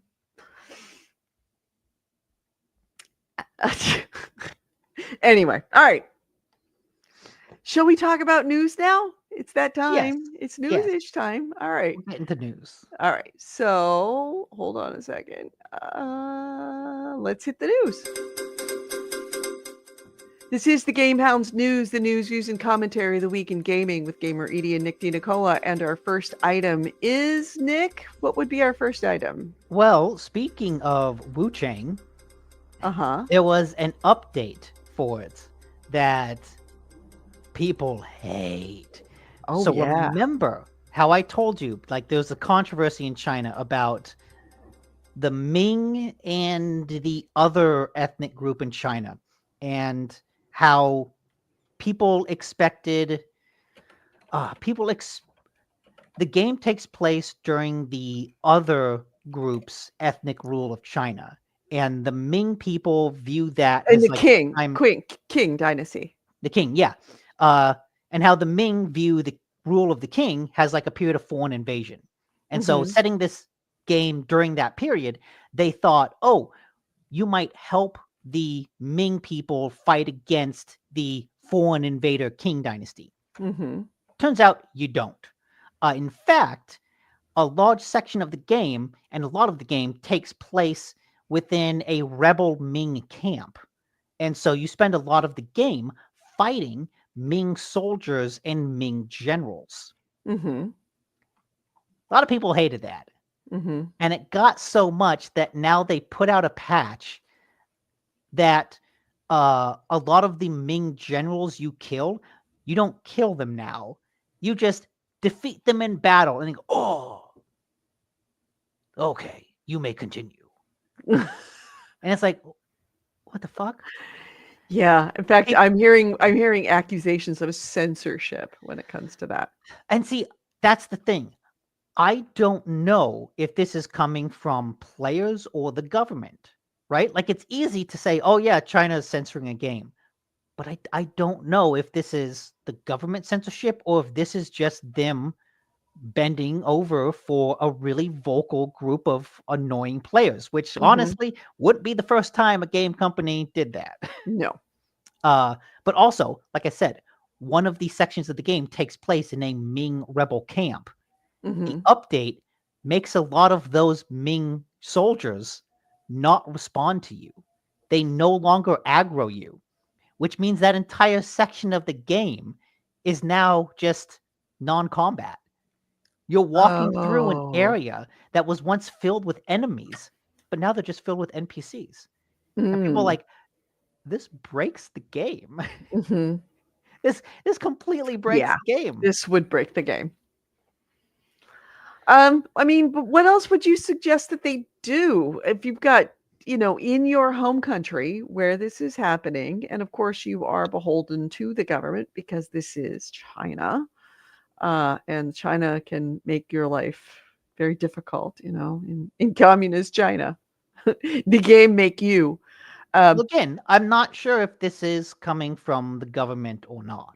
Well, and I feel like that's something that it may not be coming directly from the government, but the fact that the government exists probably has a lot to do with their own decision to self-censor.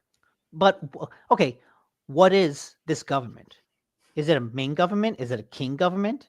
Does the current government of China even identify as either of those? I don't know. Well, Like, I would imagine that there's enough political power between either or both side. and that feels like a collective shout, steam removing adult game situation where did a bunch of pissed off Ming players or Ming related players complain to the government, which then got this censored, or did they just harass the game developers? Either way, it's such a fucking mess. But you know what this does prove? A lot of people were like, boy, I'm glad I bought the physical edition. Oh. And so you know what I kind of did? Oh, you went and got a physical copy? I bought a physical edition. Oh, good for you. I don't think the save will carry over, right? I Okay. don't know if a save for a later version of the game can be used on a previous version of the game. But in my head, I just kind of like the idea of having a version of that game that's no longer available, Right. right? It's a piece of history. It's something rare. It's like having PT on a PS4. In fact, I'm just looking for it just to have it, even though I haven't played it. Yeah, it's still $50. It's complete. It's just available on Amazon, right? Like they're Right, not yeah. doing anything to. They're not trying to stop sales of the game. Yeah, I'm trying to look to see if I can find one that would be a good thing to have. I mean, I guess, yeah. I mean, the game, if it's a hard copy right now, it is going to be the original. You Yeah. know, the one with the killing of That the update. without the update. Yeah. That would allow you to kill those figures. That would keep the rebel camp aggressive. Okay. All right. Yeah. So yeah, this update sucks. It especially sucks too because that rebel camp takes place at the midpoint, and killing those enemies, it's a good way to get experience and level up. And if all those enemies suddenly no longer attack you, then that's a lot of experience that you can't get now, which kind of breaks the balance of the game and means you might have to grind out a lot more levels later on when you encounter harder enemies. Yeah. Right? If you take out a midpoint, suddenly Right, with a the whole bunch arc of leveling. of XP available to you for fighting those, then yeah, you got to make it up elsewhere. Yeah. It'll break the balance of the game. So that sucks. Yeah. And it sucks to see a game that is like otherwise really awesome kind of get dragged into this controversy. Yeah. But also, I feel like it's really interesting to see a thing that I have seen happen to countless American games happen to a Chinese game. It's like, welcome to the club. Yeah. All right. My first item is, let me get to where my news banners are because I can't remember what they are off the top of my head. Speaking of updates, Mafia the Old Country, one of the complaints about the Mafia the Old Country that everyone says it's a rather short but a very beautiful Mafia story, but it is very, very linear in that old style RPG storytelling game mode. That it doesn't have a lot of open world. Well, good news. Mafia the Old Country is getting an open world mode. It isn't. It isn't an open world. It wasn't an open world previous to this. It was like I said, very linear. It was something that a lot of people complained about. I didn't. I like the idea that it was a linear game. I'm all about linear games. This also feels like a mistake because all the people going, I want to be open. I want to be open. They'll put out this mode, and those people will walk around the open world and go, why isn't there more to do here? Well, because it wasn't designed as an open world, you fucking idiots. Right. Like everyone assumes that open world is available. Yeah. Also, it's not everything needs to be open world. I feel like this is coming from the same place from the people that are like, How long is the game? If it doesn't provide 80 hours of entertainment, it's not worth my money. If it doesn't, well, it used to be if it doesn't have multiplayer, that's a downside to every game is multiplayer. So then they started putting multiplayer into every game, and it was like, wow, a lot of this multiplayer sucks. And it's Why like, don't you just not put in multiplayer? yeah, this is a classic example of don't give people what they ask for because people don't actually know what they want. Right. So yeah, on August 14th, which was what, 3 Couple days days ago. ago? Yeah, I guess that would be Thursday. Hangar 13, the developer, posted a message on the social media thanking all the players for their loyalty and for their support of the game. And they said, today we are excited to confirm Free Ride is on its way, which Free Ride is a free update that's going to be arriving for all players in the coming months. And Free Ride does add in not only an open world element to it, but also new activities and new gameplay. So they've actually expanded it from what it was its original maybe intention. they did add some, I don't know. I don't know what you would add within that short amount of time. Right. Yeah, I don't know either.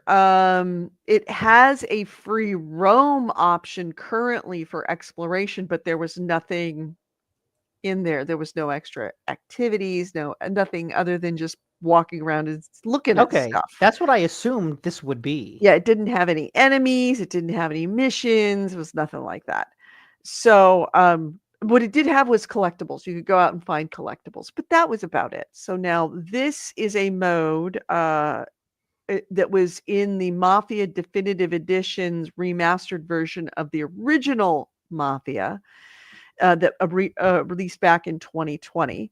And that mode let players run around the game city and the countryside however they wanted to, wherever they wanted to. It I think added some new missions and some races I and think some. people also said like, "Oh, this is neat, but also feels kind of pointless." Yeah, well, they've added this pointlessness now, or they're going to add this pointlessness now to Mafia Old World. Um, at the complaints of people who said that they didn't have it in the original game. Yeah, AC Wraith brings up that doesn't Mafia sit in a strange place with its open world map that brings mechanism expectations, has a Yeah, series. And yeah, yeah. the first game came out pretty soon after GTA 3. So GTA 3 comes out, kind of sets the bar for this open world. Then Mhm. Mafia comes out and it has an open world, but Open with air quotes. doesn't really take advantage of it in the way that GTA 3 did, but it also wasn't that type of game. Right. And I think Mafia has always been open world in the same way that LA Noire was open world, in that, Yeah. You you could know, drive you around, but could, there wasn't much going on. there wasn't much going on, and the world existed for you to drive through. It wasn't meant for you to like walk around and explore every corner of it. It was Right. just, no, you want to go, you want to drive through the city on your way to these crime scenes. And that Mhm. means making a city. That doesn't mean that the city has to be filled with extra side quests. It's just a place that you pass through. And I don't know, I think that's okay to do. Not everything needs to be open world. Like, I've heard people complain that there are too many open world games because they're all so big and needlessly padded with bullshit that it's kind of nice when you get a game that doesn't feed into that. Again, don't pad games and don't demand that games be padded. They're But that's perfect as they are. right. That's the problem is you have a whole audience that's like, no, I want time. Unless it provides 80 hours of entertainment, not worth my time. Right. And then other people like, no, this is padded and excessively long. You play it for 20 hours and then it just keeps going like mouth washing, but like on Mhm. a bigger scale. And it just keeps going. And yeah, you can't appease everyone. No. You can't make everyone happy, and unfortunately, Hangar 13 is trying to, but who knows? It could be that this free ride is better than the original Mafia's free ride system, DLC expansion. Who knows? It could be better.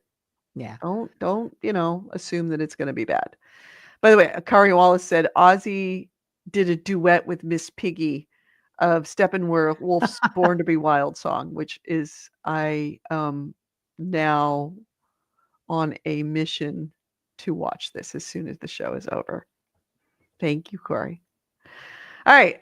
So yeah, that's good news. And who was it? Somebody said, I think it was actually Corey that said that he was interested in getting it till he found out that it was a linear story and didn't get it. You're one of Somebody those in the people chat said that. that wants everything to be open world. You're one of the what's people I wrong. was raging against. You're what's You wrong what's wrong with its this industry. country. You're what's wrong with the old country. Oh my God. You're fired. All right, next item. Speaking of, I don't know, something segue something.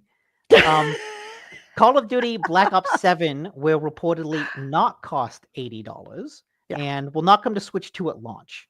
And these are generally, I think, like not that big of a deal. But it's interesting how these two stories kind of relate to larger issues going on at Microsoft. Specifically that, months ago, they said, oh, all of our games going forward are going to be $80. They increased the price of all their hardware. They said, hey, our games are going to be $80 now going forward. They have yet to do that. They reversed course with the Outer Worlds 2. They announced it at 80, and then they said, nope, it's going to actually be 70. It's now reported that Black Ops 7 will not be 80. This also comes on the heels of the Andrew Wilson, the CEO of EA, saying Battlefield 6 will not cost $80. So maybe this is a way of trying to keep in contact, competition with them. In which case, hey, that's how competition works, right? Is EA doesn't increase the price, and so Microsoft doesn't increase the price. Right. But it's all this big deal about $80 games, and Microsoft keeps like, no, we're just going to keep kicking that can down the road. Yeah, until somebody is not upset about an $80 game. Mm-hmm. Yeah, this comes out of Deal Labs. Who's like a pretty reliable leaker. Yeah. And they said that they're going to be revealing at Gamescom next week. By the way, it is Wednesday next week is Gamescom? Yeah. Which is why we're kind of short of news, just because there's kind of a black hole of news right before a big event like this. But according to Deal Labs, European pricing is going to be £80, and its standard cost overseas suggests that in the United States, that means it's going to be $70 in the US. Yeah. Despite, of course, those warnings earlier this year that it would be at, games going forward for Microsoft would be $80. Yeah. So, and also the release date that Deal Lab says is going to be announced next week is November 14th. Okay, that's about a month after Battlefield. Mm-hmm. Which makes good sense. That makes sense. Yeah, that timing is Christmas timing. Yeah. It's also worth noting that, like, we keep talking about, oh, it's going to be $70 and not $80. The standard edition is going to be $70. Mm-hmm. They're also going to have 3 other special editions that are increasingly and the most more expensive ones is going to be, I'm going to guess, $169.99. It's sure. And it's like just going to come with some multiplayer XP, maybe a couple skins, no big statue, no big night vision goggles like they used to, I know. They're too cheap no for that drones. Now. Yeah. I remember those days. Those were fun. Those were special editions that were worth the money. Now you just get a bunch of digital goods that are way more affordable for the company. Yep, you can't put on your shelves behind you on your YouTube set. And so, they're going to sell it for $70, but they're also going to sell it for $100. Right. And according to that same Deal Labs writer, there's no mention of anything about it being on the Switch 2 at launch. Yeah. But that doesn't mean much. It doesn't mean that it's not coming to Switch, because remember, they've signed a 10-year deal with Nintendo. I'll let Nick go into that. Has part of as part of the government allowing Microsoft to buy Activision, Sony made the big deal about, oh, you're going to get Call of Duty and you're going to have Call of Duty be exclusive. And that's bad because we need Call of Duty. One of the things that Microsoft agreed to was signing a 10-year deal to put out Call of Duty games on Nintendo platforms. And so, yes, it won't be available at launch, but that doesn't really say much because we know that it has to come. It legally has to come. Yeah.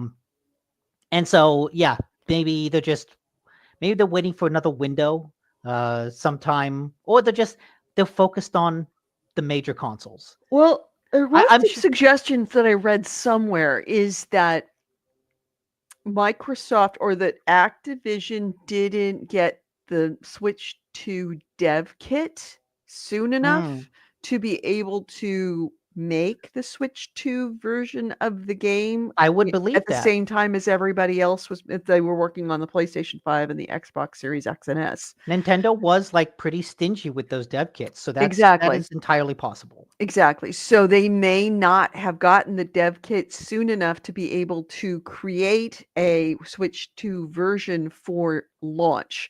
But they're working on one. It's just they're working on it in the amount of time that it would normally have taken. They just were behind because they didn't have the dev kits. I'm sure that they've It's also just a rumor that might, or an observation that may have been the reason why it's not releasing on Switch 2 at launch. I'm sure that some bean counter looked at the sales of third-party games on the Switch 2, realized these are atrocious. Let's slow down. Let's deprioritize. We have to bring out that port, but you don't have to bring it out today. Exactly. And you know what? Let's just kick that can down the road because whatever resources we put into it, we probably won't get out. Right. And we would rather spend the resources that we have making sure that the versions that go out that are played by the vast majority of gamers are going to be right. Because let's face it, it's going to need tweaking. Everything needs tweaking on launch. So they're going to prioritize Xbox, they're going to prioritize PlayStation 2, and they're going to prioritize PC long before they ever take resources away from those teams and put them towards the Switch 2. Yeah. And now that they've got like what seems like some stiff competition from Battlefield, it's like, well, all the more reason to focus on your major platforms. Absolutely. So yeah, that's and as was said to me by a Call of Duty developer not working on this Call of Duty, but a Call of Duty developer, when I said that, when I read this article out in the car, he said, I mean, let's face it, Call of Duty really isn't a Nintendo kind of game. And he's like, yeah, you're right. I don't see it being a big hit on the Switch 2. That being said, there's a lot of fucking Switch 2s out there. They're all playing Donkey Kong and Mario Kart. Yeah, exactly. And I guess there's a new game out that is a wheelchair-based co-op game. Drag X Drive. Drag X Drive. That apparently is quite good, and it's a really good use of the mouse system of the controller. The way it works is the two ends of the Switch you can now pop off and place on a flat surface and use it as a mouse. The way it works is you're meant to put it on like the handles of your chair and you move forward to move. Oh, really? Right? You have to drag the controllers across a flat surface as if you were moving the wheels of a wheelchair. Mm-hmm. And that's how you move, and that's how you turn and everything. And I don't know, you have buttons to shoot as well. But yeah, it seems like an interesting game, an interesting gimmick too. Yeah, it reminds me a bit of what's the name of the driving game that is like the driving with the soccer meets driving? Oh, Rocket League. Rocket League. It reminds me a little bit of Rocket League, but on wheelchairs. Yeah. Yeah, it looks kind of fun actually. Yeah, I haven't heard too much about it, but I appreciate a good gimmick. Yep. So, Yeah, and I've heard it's actually plays very, very well. Good. All right, so my next item is let's talk Roblox. And this the charges that have been filed, literally filed against Roblox, should come as absolutely no surprise to anyone. And honestly, I don't know why anyone lets their children play Roblox, but Louisiana is now officially suing Roblox. This is the state of Louisiana. They're called it a breeding ground for sex predators, quote unquote.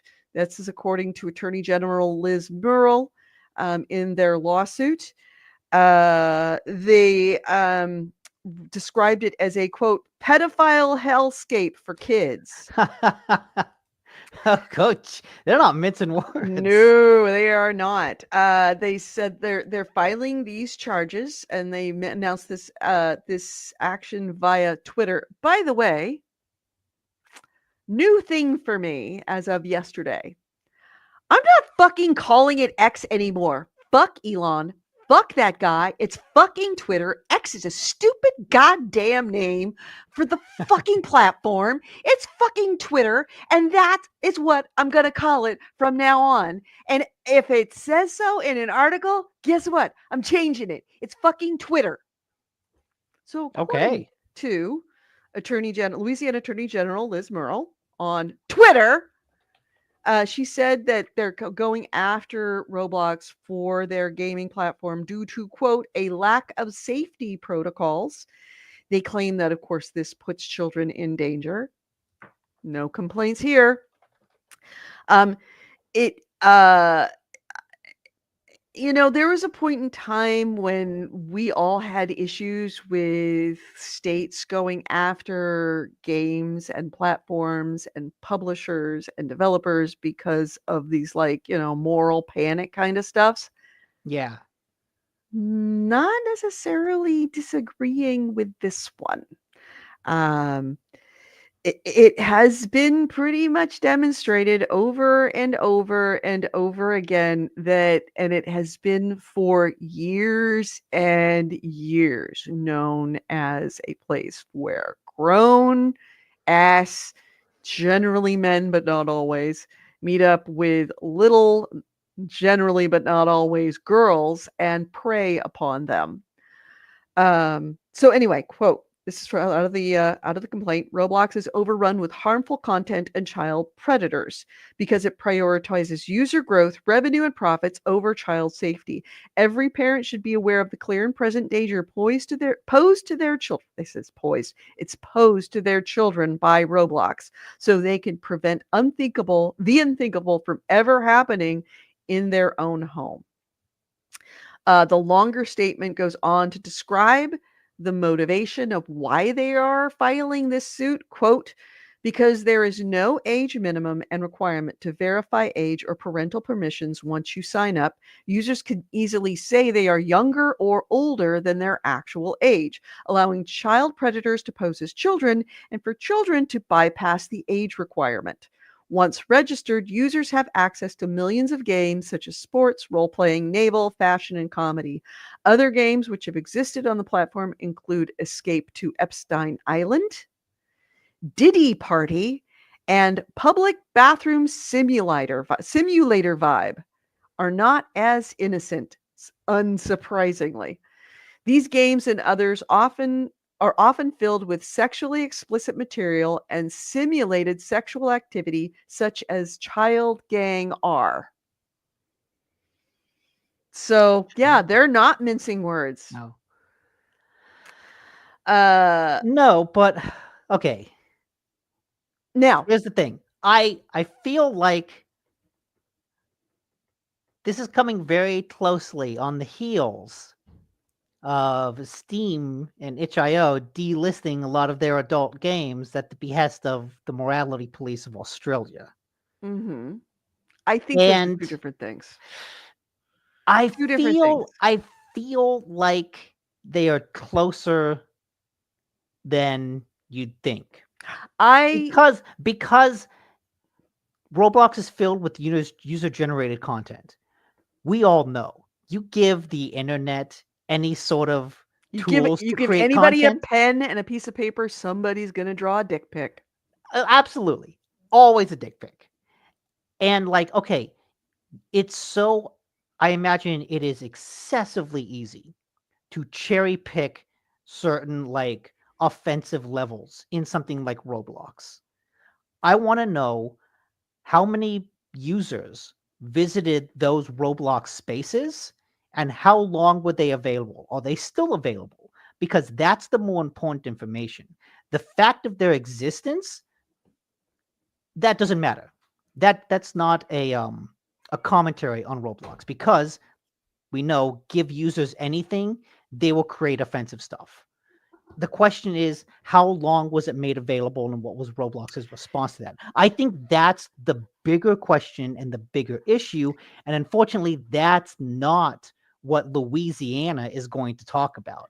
Louisiana just wants you to focus on the existence of these things. No. And here's why I disagree with you.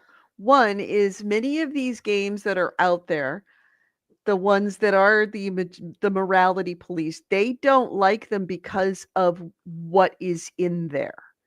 With absolutely no investigation of whether children are involved in them, with no research into who is using them, with no concern about any kind of age restrictions that may be available to them, nothing. In the case of Roblox, it's pretty clear exactly what's going on and how it has happened pretty openly. I mean, it's openly known that this is happening. And there have been investigations into Roblox that found groups, quote, openly trading child pornography and soliciting sexual acts from minors. That's going one step beyond of I don't like what you're saying. True. And you're actively a predator of children and are engaging in child pornography, trading of child pornography and sexual acts with children within our platform. That right there, the minute that happened years ago, and it's been happening for years and years, the minute that happened, there should have been an action on the case of Roblox to put a stop to it in all ways, shapes, and forms. It took until 2024 for them to actually change their systems to gave parents options, allowing them to prevent children under the age of 13 from being able to use in-game chat. 2024 is when they put that feature in. Now, we all knew way before 2024 that this was happening, but they kind of turned a lot of a blind eye, because they know that child predators, their money's green, and so are 13-year-old children. And under 13-year-old children, their money's green too. So are their parents' money on their credit cards that they just plug in and spend way too much on it. Yeah. So they were going to push that until as far as they possibly could. And the fact that they were engaging in child pornography was probably concerning to them, but those child predators, they pay money. They pay a lot of money. And Roblox, the whole thing about Roblox is if people stop using it, that game would collapse. So it was in their interest, not only other games, you make a game, like all of those adult games. They made the game, they're released in the wild. However many people play them doesn't really matter. It's not going to destroy the fabric of the game. The game will always be available. If Roblox doesn't have as many users, it literally destroys the fabric of the game. It destroys the company. There is no game without users. So Roblox, unlike any of those other developers, it is in their, not just their best interest, it is 100% in their model that they have as many players and as many content developers within their walls making shit. And, That's a problem. So specifically, what this Louisiana has said that is they're violating is they're seeking quote unquote permanent injunctive relief from engaging in any activity in violation of the Louisiana Unfair Trade Practices Act, representing that Roblox has adequate safety features, restitution to the state of Louisiana, attorney's fees, civil penalties allowable under law, and additional damages allowable under law. And only way to stop Roblox from doing what it's doing, because you know what they're doing. I know what they're doing. Roblox knows what they're doing. It's an open secret, is for a state to finally actually do this. And honestly, Roblox will lose. Roblox will lose this. The only thing that would keep Roblox from losing is all that sweet, sweet pedophile money that it has in its bank accounts. I think you overstate that. I don't think every pedophile on Roblox is as rich as Epstein. No. I never said that they were as rich as Epstein, but they created like Epstein Island Adventure as a game in Roblox. But Epstein Island is no grow a garden. No, it is Epstein no Grow a Garden. Island is not getting more weekly users than Call of Duty. True. And that's my point, is again, it's very easy to cherry pick these issues. But that's not to completely defend Roblox, because this is a known issue for Roblox and it has been for a while. But I can't help but, and part of this is also the fact that it's coming from Louisiana, which maybe I'm just prejudiced against Southerners. Yeah. But I'm like, Louisiana, oh yeah, that's the fucking moral Christians. Yeah, exactly. Moral Christian crusade, you motherfuckers. Yeah, like, the most corrupt government in the United States. Pretty well, certainly their police departments are dodgy to say the least. As a whole, yeah, I mean they're kind of the wrong state to hold themselves up under a moral high ground. Louisiana, you want to talk like protecting children? Really? Louisiana wants to talk about that? Yeah, the home of the bayous. Yeah, it's like fuck off. So that's also probably a lot of why I'm like, if you're from Louisiana, don't hate me. Sorry, I'm just, you have to admit your state has some issues. Look, more different issues than your average state government, let's just say, or at least at least they're worse at hiding. We're much worse at hiding it than anyone else. Yeah. So that may also be part of why I view this more with suspicion than like, yeah, go after Roblox. I'm like, really? I don't know. Louisiana, I don't trust your motivations.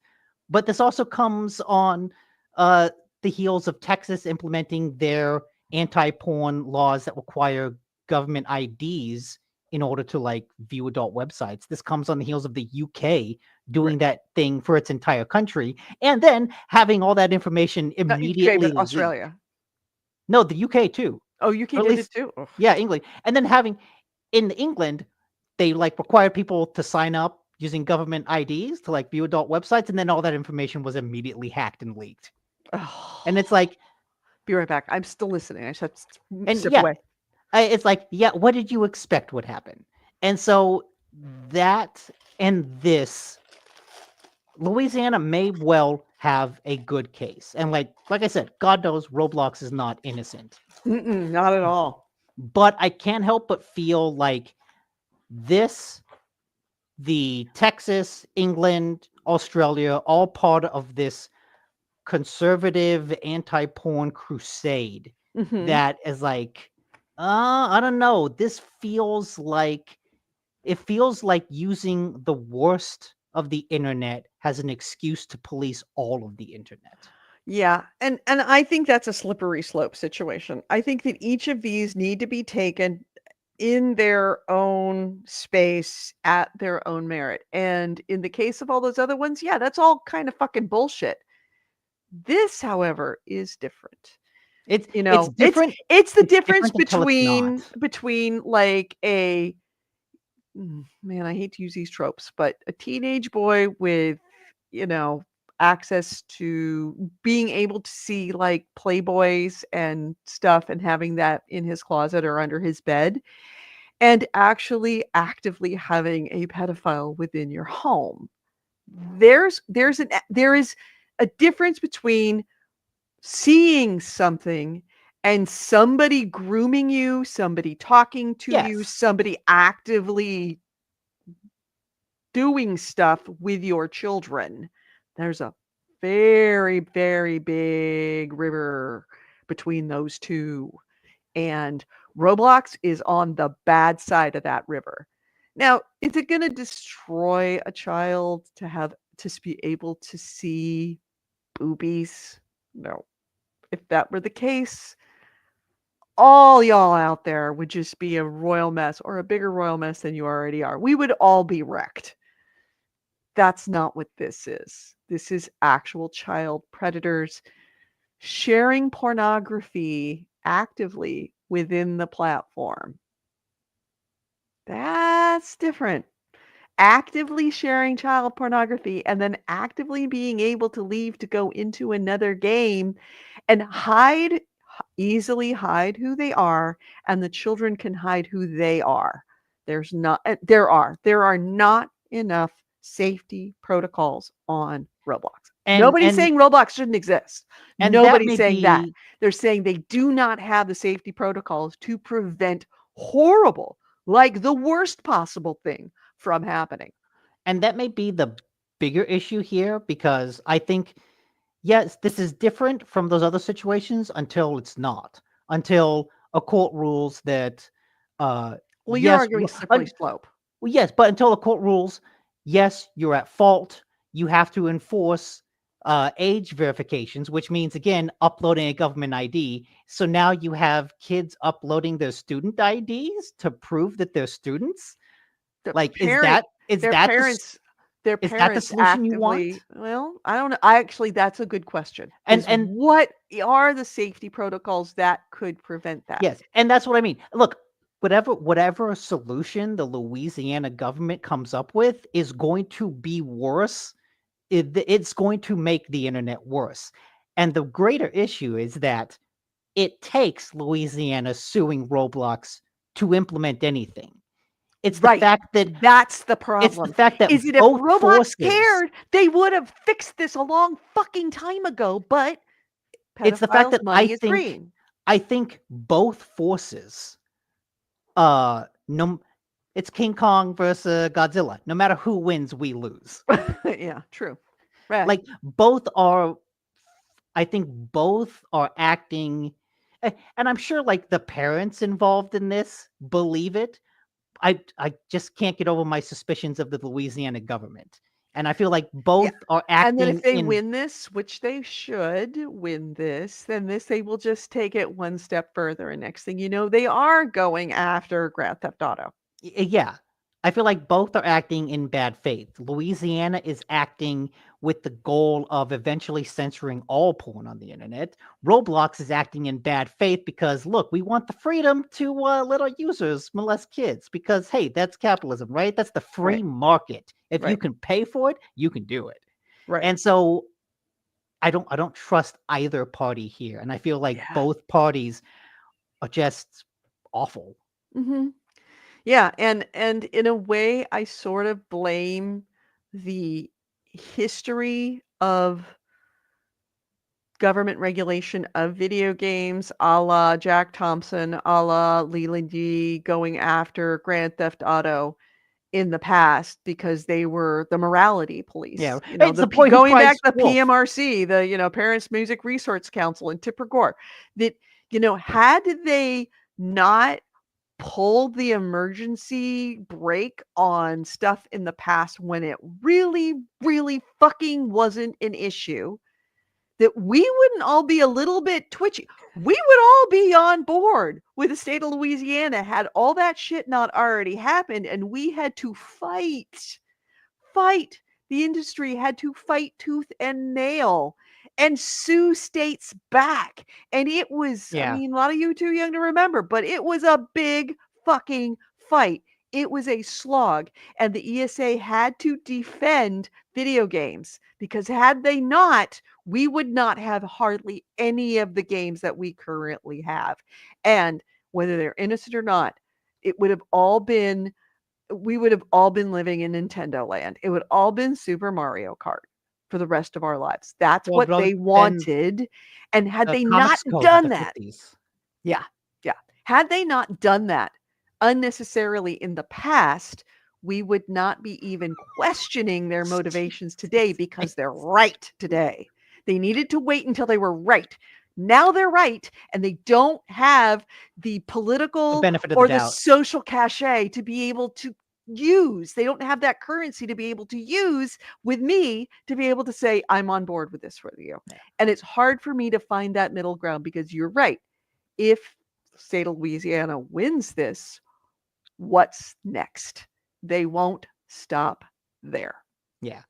And AC Wraith has the best way to sum it all up. I need the illusion of anonymity when I yank it while my ISP looks the other way. If I wanted that personal, I'd hire a sex worker. Yeah. Well said. Yeah, I was watching last night older movie called Long Shot. I thought you were going to With say Seth Jurassic Rogen. Park. No. Oh, with Seth Rogen, Long Shot. Is that Yeah. the one with Charlize Theron? Yes, where he gets his The webcam old- hacked. The old movie from like 2010. Yeah, okay. All right. Oh, that's 14 years ago. No, Or, like you're well, right. 15 years ago. Yeah, the illusion of anonymity while you yank it while my ISP looks the other way. And of course, that was a key plot point within that movie is that somebody hacked Seth Rogen's webcam to find him yanking it in a very embarrassing way. Thank you for that. Yeah. All I can hear is 2019. wow. Do 2019. you realize it was that old? I didn't realize it was that new. Oh, really? I thought it was older. Oh, no. I thought it was like 2015 at latest. At the Well, earliest. it seems like it was older because it was set older. Like all of the music in it was from the 80s because, of course, they were childhood friends that grew up in the 80s. So, like a lot of their music was, they talked about Roxette, which was 87. Okay. Yeah, this is the Charlize Theron's the campaign person. She's running for Yeah, president. She's going to politician. run Okay. for president. She is the Secretary of State. That's right. I'm thinking of the right movie. I did not realize it was 2019. Well, it's because it was set in 2019, but because they're old childhood friends, all the music in it is much older. Yeah. It's also to be fair, it's a pre-pandemic movie, and I think the pandemic years count double.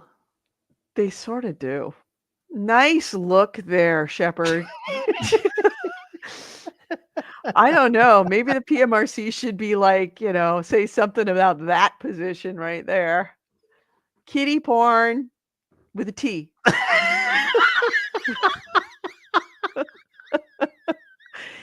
TT. Why?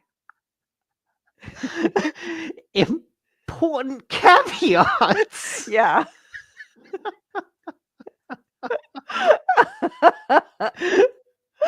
All right. So moving right along before we get canceled by YouTube. That was with a T, as in cats. Yes, of course. Yes, Yeah, thank you very much, AC Rays. She got the look.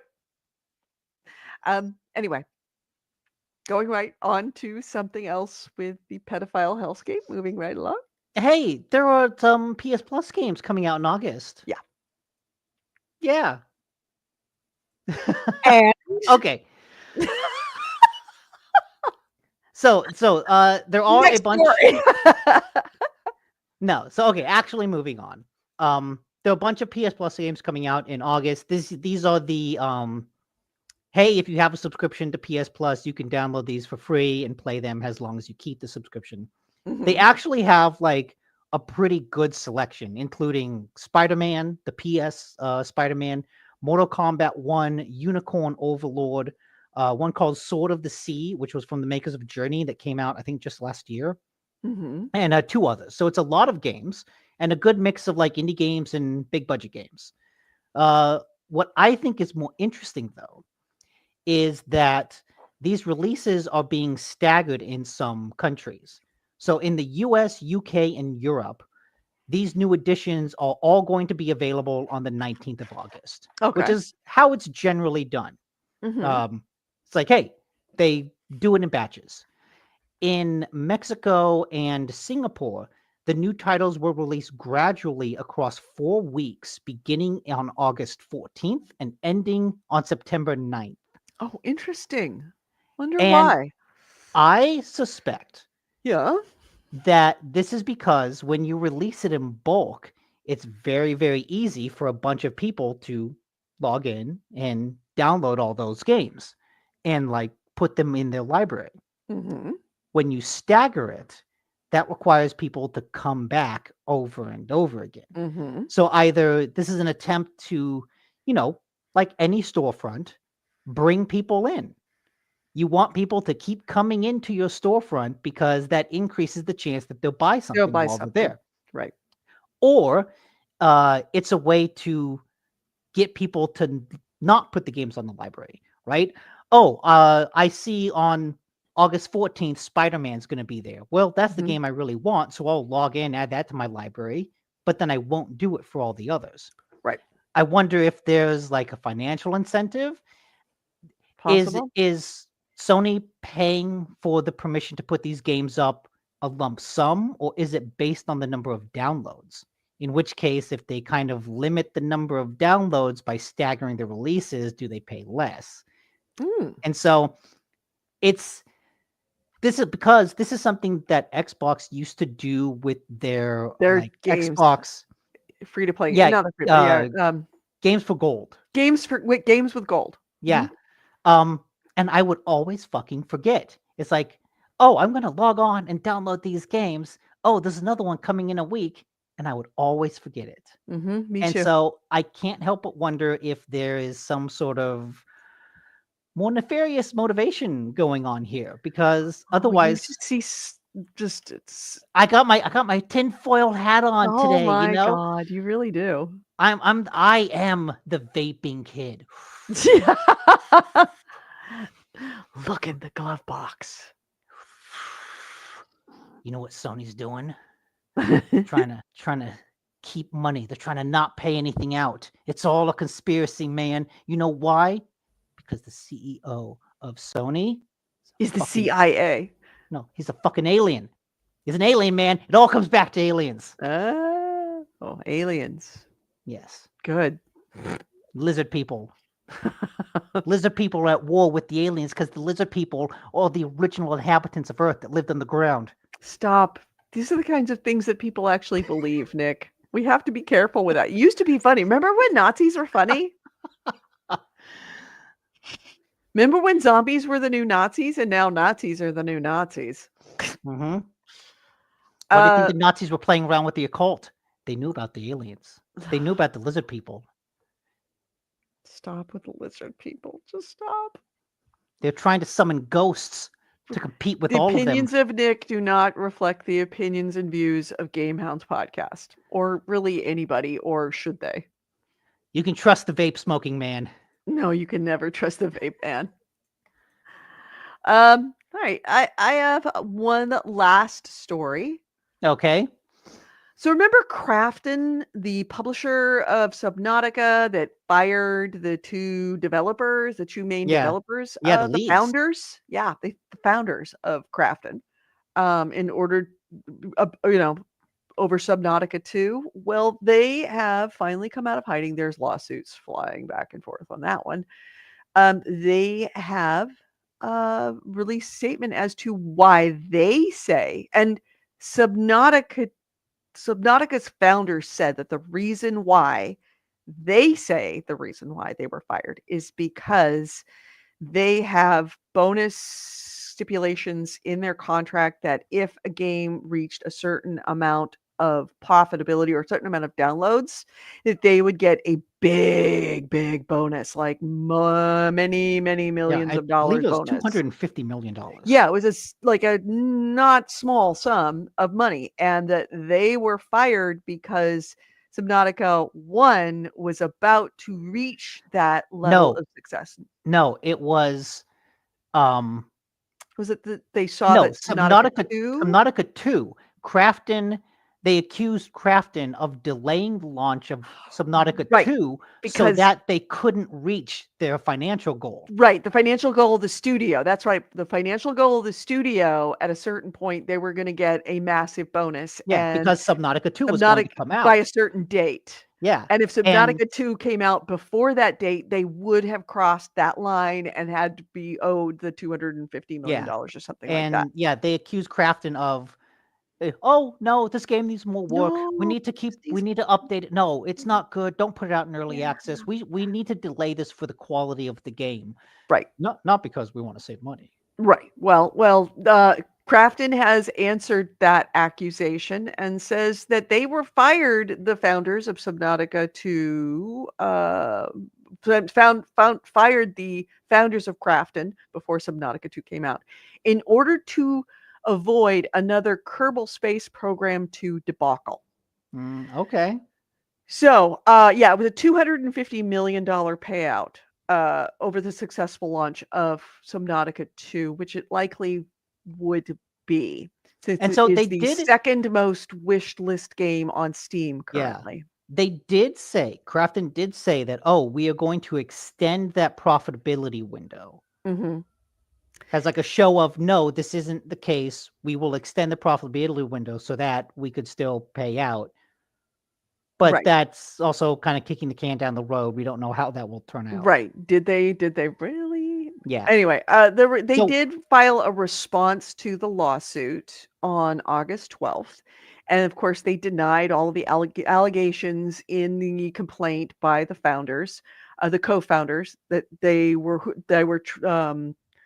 they said that the co-founders were trying to rush Subnautica 2 out into the market despite being behind on its expected content scope.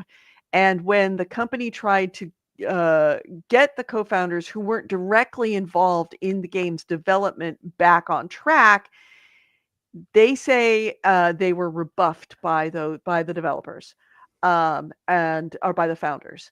And they said they had no choice but to remove them from the studio in order to protect the launch of Subnautica 2 because it was about to be disastrous.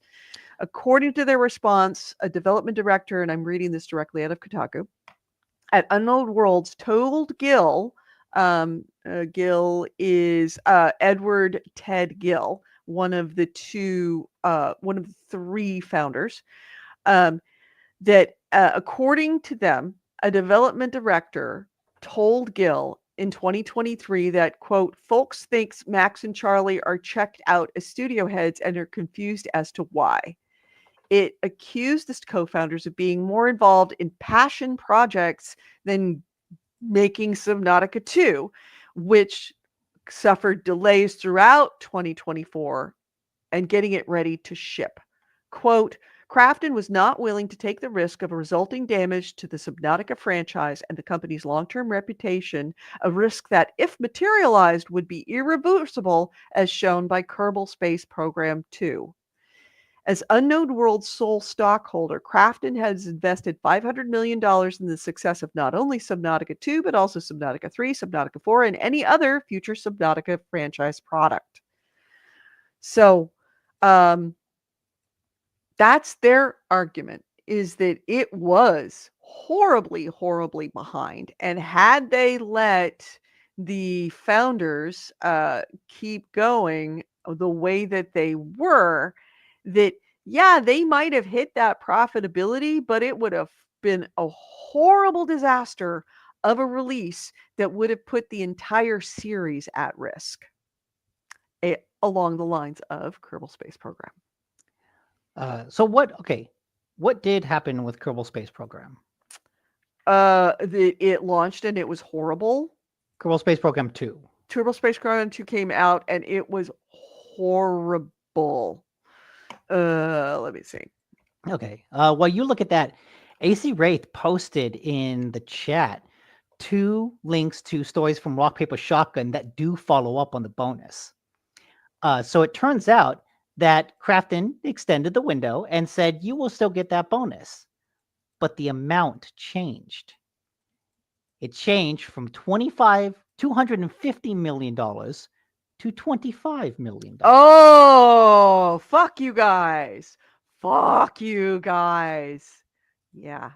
And that really says it for itself, isn't it? this also comes on the next day. Rock Paper Shotgun posted a story looking through the suit that the Unknown Worlds co-founders brought against Crafton, and in that there's a story of Charlie Cleveland, one of the co-founders who was fired by Crafton, went to lunch with the Crafton CEO, who told him via translator that having to pay such a payout would be, quote, disastrous financially and hugely embarrassing for the publisher. So basically, the co-founders are saying, no, the CEO basically told us straight up, we can't pay you that. We can't pay you. We won't. Naturally, now Crafton asserts that Kim never made those statements. Of course not. Mm-hmm. So I'm reading this out of Wikipedia. Kerbal Space Program 2 has received mostly negative reviews, according to PC Gamer. Players criticize the game for its poor technical performance, bugs, and lack of content at launch. However, players praise the improved graphics, sound design, and quality of life changes over Kerbal Space Program. Now, they did have an update in 2023 that received positive reviews for introducing bug fixes and a new progression-based game mode. However, when a warn notice was issued by Private Division on April 29, 2024, the game was review bombed on Steam due to Take-Two Interactive shutting down its development studio, Intercept Games, causing the recent Steam review to average to fall from mixed to overwhelmingly negative. So yeah, it launched unfinished for the most part. And yeah, I don't think you're ever going to see a Kerbal Space Program 3, mostly because of how disastrous that launch was on Kerbal Space Program 2, because they launched an unfinished game. They just did. So yeah, and of course they ended up shutting down Intercept Games simply because, well, obviously Kerbal Space Program 2 didn't launch successfully, but on top of that, it was also unfinished, and they didn't want any more part of that. So, I mean, we will see when it all comes out, because I have a feeling this one is probably going to court. The founders seem angry enough, unless they get their full $250 million. They seem angry enough that they'll take it to court. It would take a lot to pay them off. This one seems personal. Like you get lots of lawsuits in gaming, and how many of them have gotten literally up to the day that the court's supposed to start and it gets settled and we never know the whole story behind it. Mm-hmm. There's been a number of those. I don't think that this one's going to have that issue. I think it will, because this one seems more than any of the other ones very, very, very personal to the actual founders themselves. And they just seem angrier, not just like angry about not getting their money. They seem really personally offended by what happened there. Yeah. So we'll see how this goes. We'll see. So should I make a shit show banner for this one? I have a feeling it's not going to be enough soon enough, but it is a shit show. It's definitely a shit show, but yeah, I feel like the news is kind of leaking out slowly. And it's going to get slower as things actually turn. Now that lawsuits have been filed, it's really everything is the information that we're going to get is only through court filings. Yeah. So I don't know. It is a shit show, though. So technically, it's a shit show. It should have a shit show banner. I mean, we still have the BioWare shit show. We still have. Oh, we don't need the BioWare shit show. The Ubisoft shit show. That's the ongoing. Microsoft Xbox shit show. I guess We that's still have the ongoing. Epic versus Google shit Oh, show. well, you can delete that. Yeah? That's done. Okay, I'm deleting it now. So we are down one shit show. You We can could delete the BioWare shit show. Look, we can bring back the Really? BioWare shit show if and when Mass Effect 4 ever comes out. Okay, then I'm just gonna leave it because I think Mass Effect 4 is gonna come out. It's gonna be a shit show. Then you're gonna be leaving it up there for like another 4 years. All right, I'll take it out. I Deleted. I I just deleted it. So now we okay. only have the Ubisoft shit show, which is a constant state of being, Yes, yes. and the Microsoft Xbox shit show. I feel Also, like that's that consistent. the last shoe has not dropped on that one. Look, their handheld is coming out like later this year. Mm-hmm. So that's a couple months, and that could be a potential shit show. Like Oh yeah, we need to keep the banner going just in case. just in case. All right, that's a and And then what was the Ubisoft third is one? always. That's Oh yeah, it. wait, Ubisoft, Xbox. BioWare and Epic versus Google. Okay, so there was only 4. Yeah, there was only 4, and I just Okay. deleted 2. So we're now down. We only have 2 shit shows. Okay. All right. Anyway, last topic. I think that was all I had. Yeah. Oh, you already No. did the staggered game. So yeah, that was it. Okay, well. What time is it? Oh, It's it not says- even says 5. Google update. Google Epic keeps getting updates. Does it? When was the last update? Does it really? I mean, I thought that was kind of settled. Well, the Apple Epic shit show is handled Yeah, for the no, most part. I do believe there was Fortnite I think is now back on iOS because like someone ruled something. Right. But also the judge is saying that Apple's still playing shenanigans. But I That's mean, right. it's all Apple. done. It's all done. That's right. Apple was like, okay, fine. I guess we'll comply with all these caveats. And then Epic was like, dude, this is bullshit. And then the court agreed this is bullshit and raked Apple over the coals. I And don't then think that's it. Yeah, no, that's not really a shit show anymore. That's like just the cleanup crew. It's the guys mopping the place down after the shit show. Mopping up the shit. Mm-hmm. Yep, just hosing it. Post shit show. Yeah. The post shit show show. Shit show. Should have named the show that. The post shit show. All right. Well, so it's not even 5:00, which means that I could actually, if we leave now, I could play Battlefield. Okay. I say it's worth it. Okay. Make a point. Do you want to play some with me? Yeah, I'll play some with you. Okay. All right. All right. So, do we have anything else we want to add before Epic just won its lawsuit again? Android might never be the same. When was that? I think I saw that headline. That headline was a couple months ago. Yeah, that's been a while. Fortnite and Epic Games Store returning in iOS in Australia following a court ruling. Yeah, but that's also old. I have a feeling those shit I shows can't click are those kinda- links. Yeah, I can't either.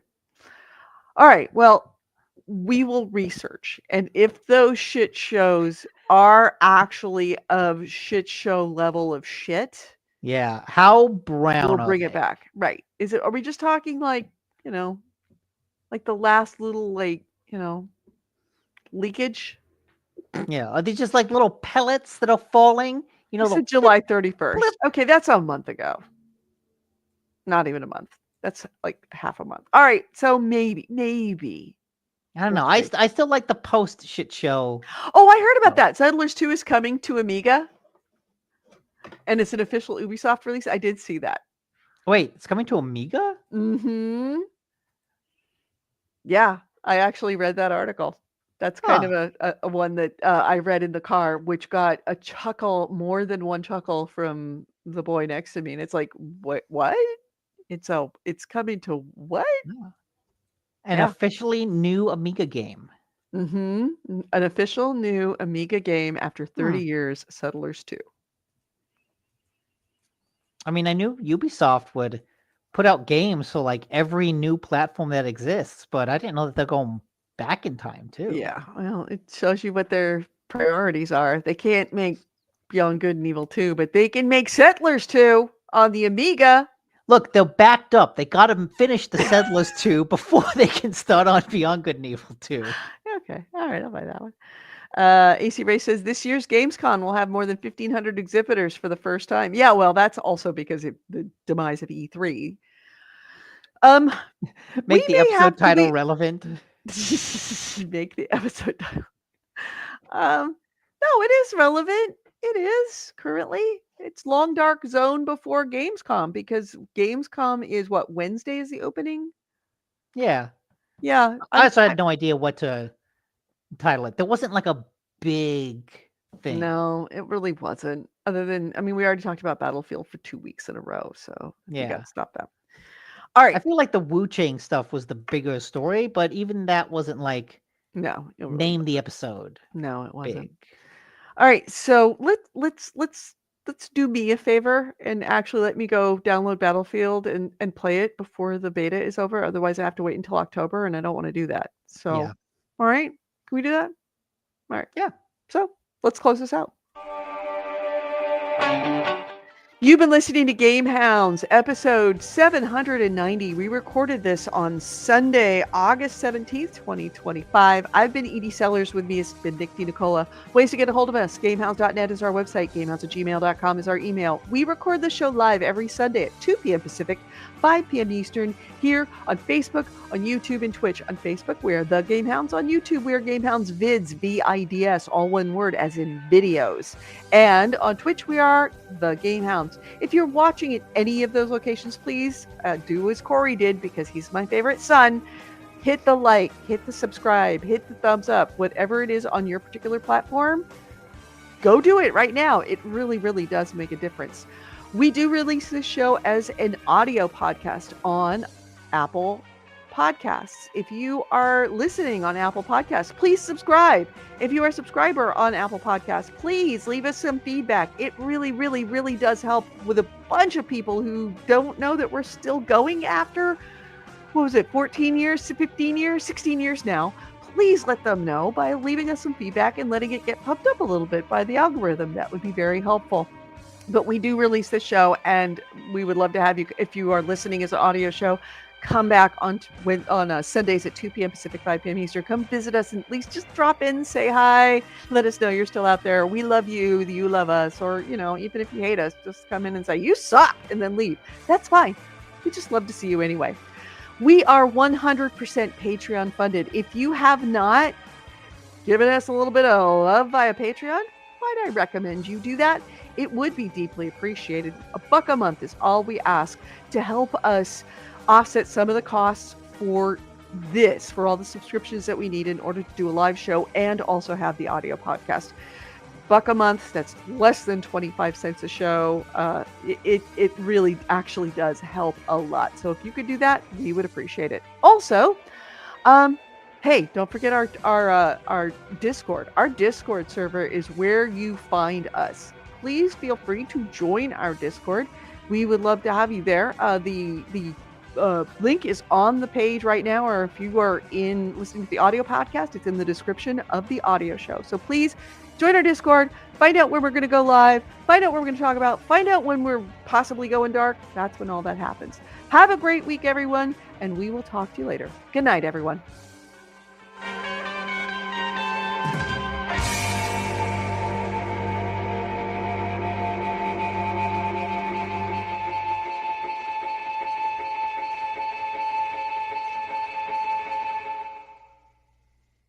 And also thank you to AC Wraith and everybody in the chat room who was here, which I didn't have enough time to be able to get through to. Thanks for everybody. Random Rick Reviews. We had Corey Wallace. We had AC Wraith. Did we have Bitters in here? I think maybe at some point. Yeah, maybe. I don't know if I remember that from the comment. Yeah. Thank you all for being here and coming in. Thank you, and get your friends to join. We would love to have more than just you guys just in here. Oh, good. If you would love to have more than just you guys in here. And AC Wraith, of course, thank you for being the link bitch. You are the best link bitch ever. You're a better lake bitch than I am a laundry bitch, which is what I called myself to the girl child today. Because I was in no mood for this. I needed to do my own laundry, and I was told her laundry is priority because she's in school. And of course, she doesn't leave her laundry out. She doesn't even put her laundry in her laundry basket. She puts garbage in her laundry basket. And then I'm expected to get up on a Sunday morning and do her laundry. And I'm like, she goes, well, what am I going to wear today? I'm like, I'm looking literally at a literal pile of clothing in her corner of jeans and t-shirts and shirts and shoes just piled into the corner of her room. And I look over at that and I'm like, really? She goes, well, I kind of want a pair of those jeans. I'm like, you do realize if you take these jeans out, they're not going to get washed for a week. And she's like, okay. And a sweatshirt. I'm like, you do realize if you take that sweatshirt out, you're going to be wearing that sweatshirt dirty to school all next week. She goes, okay. And I'm like, okay, I mean, it's up to you. It's your call. You know, I'm just your laundry bitch. And I walk out the door and she's like, I'm sorry. So, okay, like, I was not in a good mood this morning. was there a comma between those two words? Oh, yeah, no, there was no comma between the words. I'm just your laundry, comma, bitch. No, I'm your laundry bitch. There was a hyphen between them. I'm a laundry bitch. Look, punctuation matters. Yeah, I'm just the laundry bitch in this house at this point. Man, I didn't want a family. I don't want kids. And if I did, I wanted them to be cute. And this one's not cute most of the time. Aww. She's sometimes really funny though. I mean, I bitch about her all the time. I love that kid. She's so fucking God, sure. She's funny. She can whine. Oh my God, that kid can whine to the point of where it's like, it's a good thing that child abuse is illegal because if you were 4 years older, I would slap that out of your mouth right now. But your dad's standing here and you're not my kid. But yeah, no, when she's funny, when she's not being a pill, she is the funniest freaking kid. God, I love that kid. Okay, good. You know what? There are moments. It's good to get a balance of things because we hear a lot of the complaints, but we don't hear a lot of the pros. So it's good. It's good to know that there is a balance. She's really sweet. She's really funny, but she is also a 14-year-old girl. And fair. And when I was moving all of my stuff out of the house, I came across a bunch of stuff in my house that were all old things that I had stuffed behind corners, like from back when I was that age, like my old, letters and notes and funny things that I wrote and pictures and poems and my report card. And I looked at them and went, oh my God, I'm her. She's me. Here, I'll share one with you. I'll share with you. Card. No, not I found I did throw it away, but I found a report card from when I was in high school. Damn. And it was embarrassing. So wait, I want to know what young Edie's grades were. Really bad. Really bad. Back in the day when you could get away with that stuff.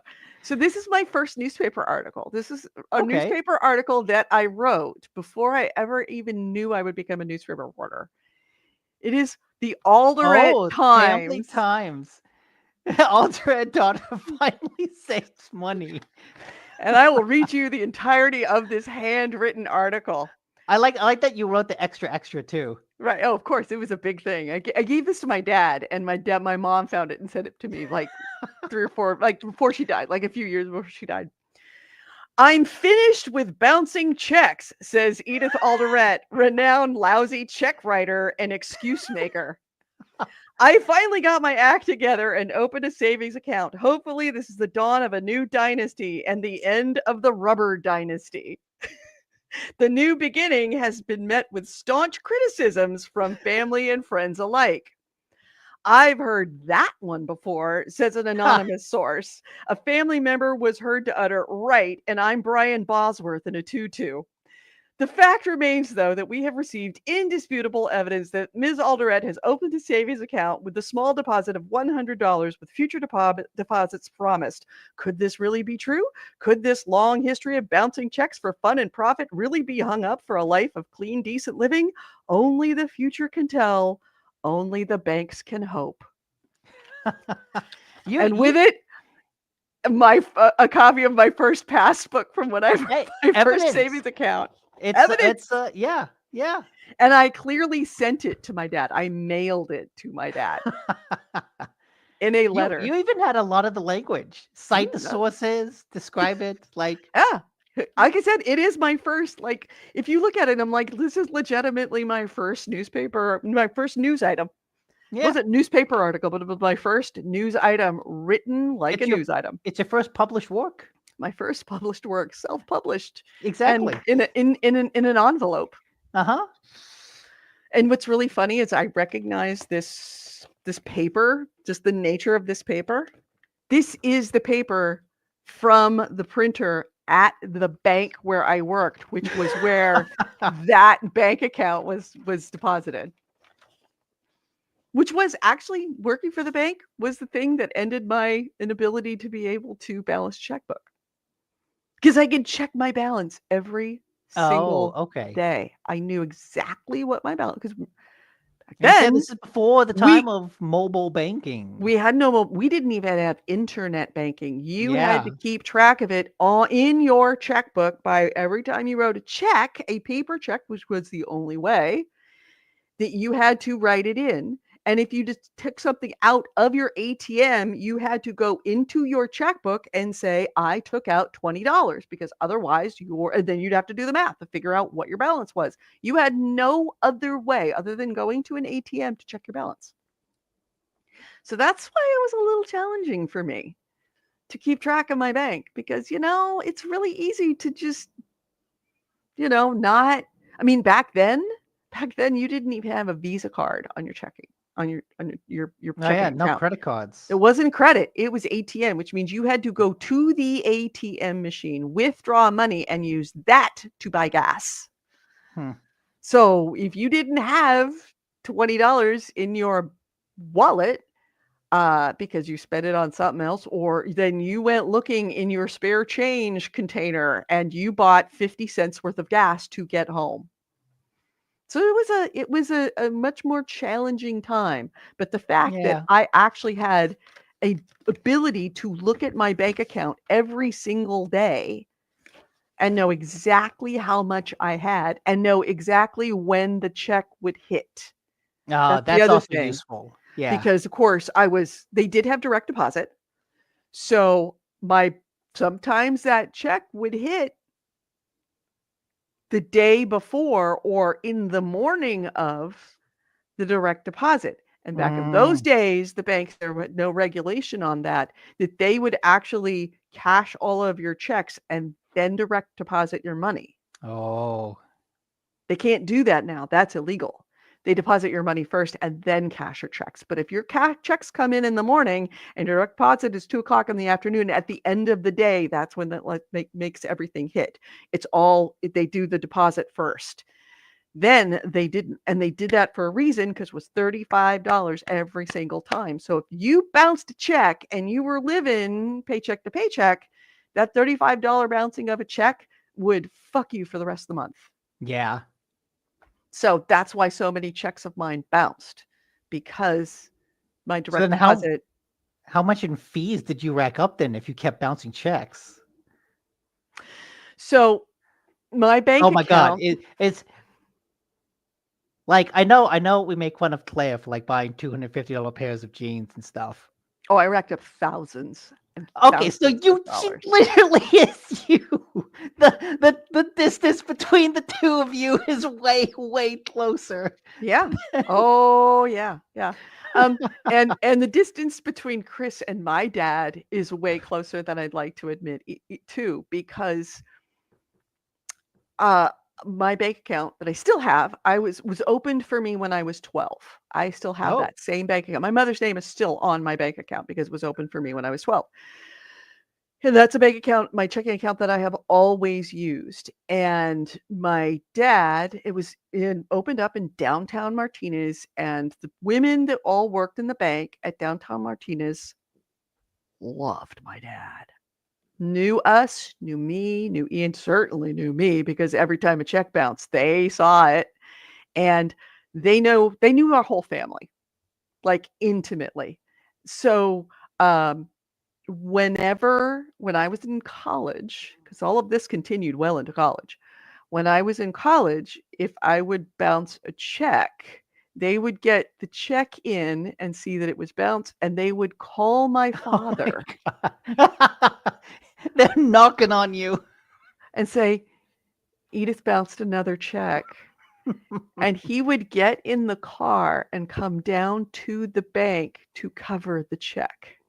And my mother said many times, nothing would give your father more pleasure than to know he was taking care of his little girl. And he would gripe the whole time, but you could see in his eyes, he really loved the fact that could go downtown and cover your checks when you were still in college, because it meant you hadn't quite left the nest yet. Mm. And so, yeah, it still cost him, and it cost him $35 to do that too. They still charged the overdue check fee, Yeah. the insufficient funds fee to him, but he paid it all. The problem is that I knew he was going to pay it. Uh-huh. The kid knows that daddy's got it. Daddy's got it. I've got it. We called it the Bank of Dad. We called him the Bank of Dad. It's okay. I'm covered by the Bank of Dad.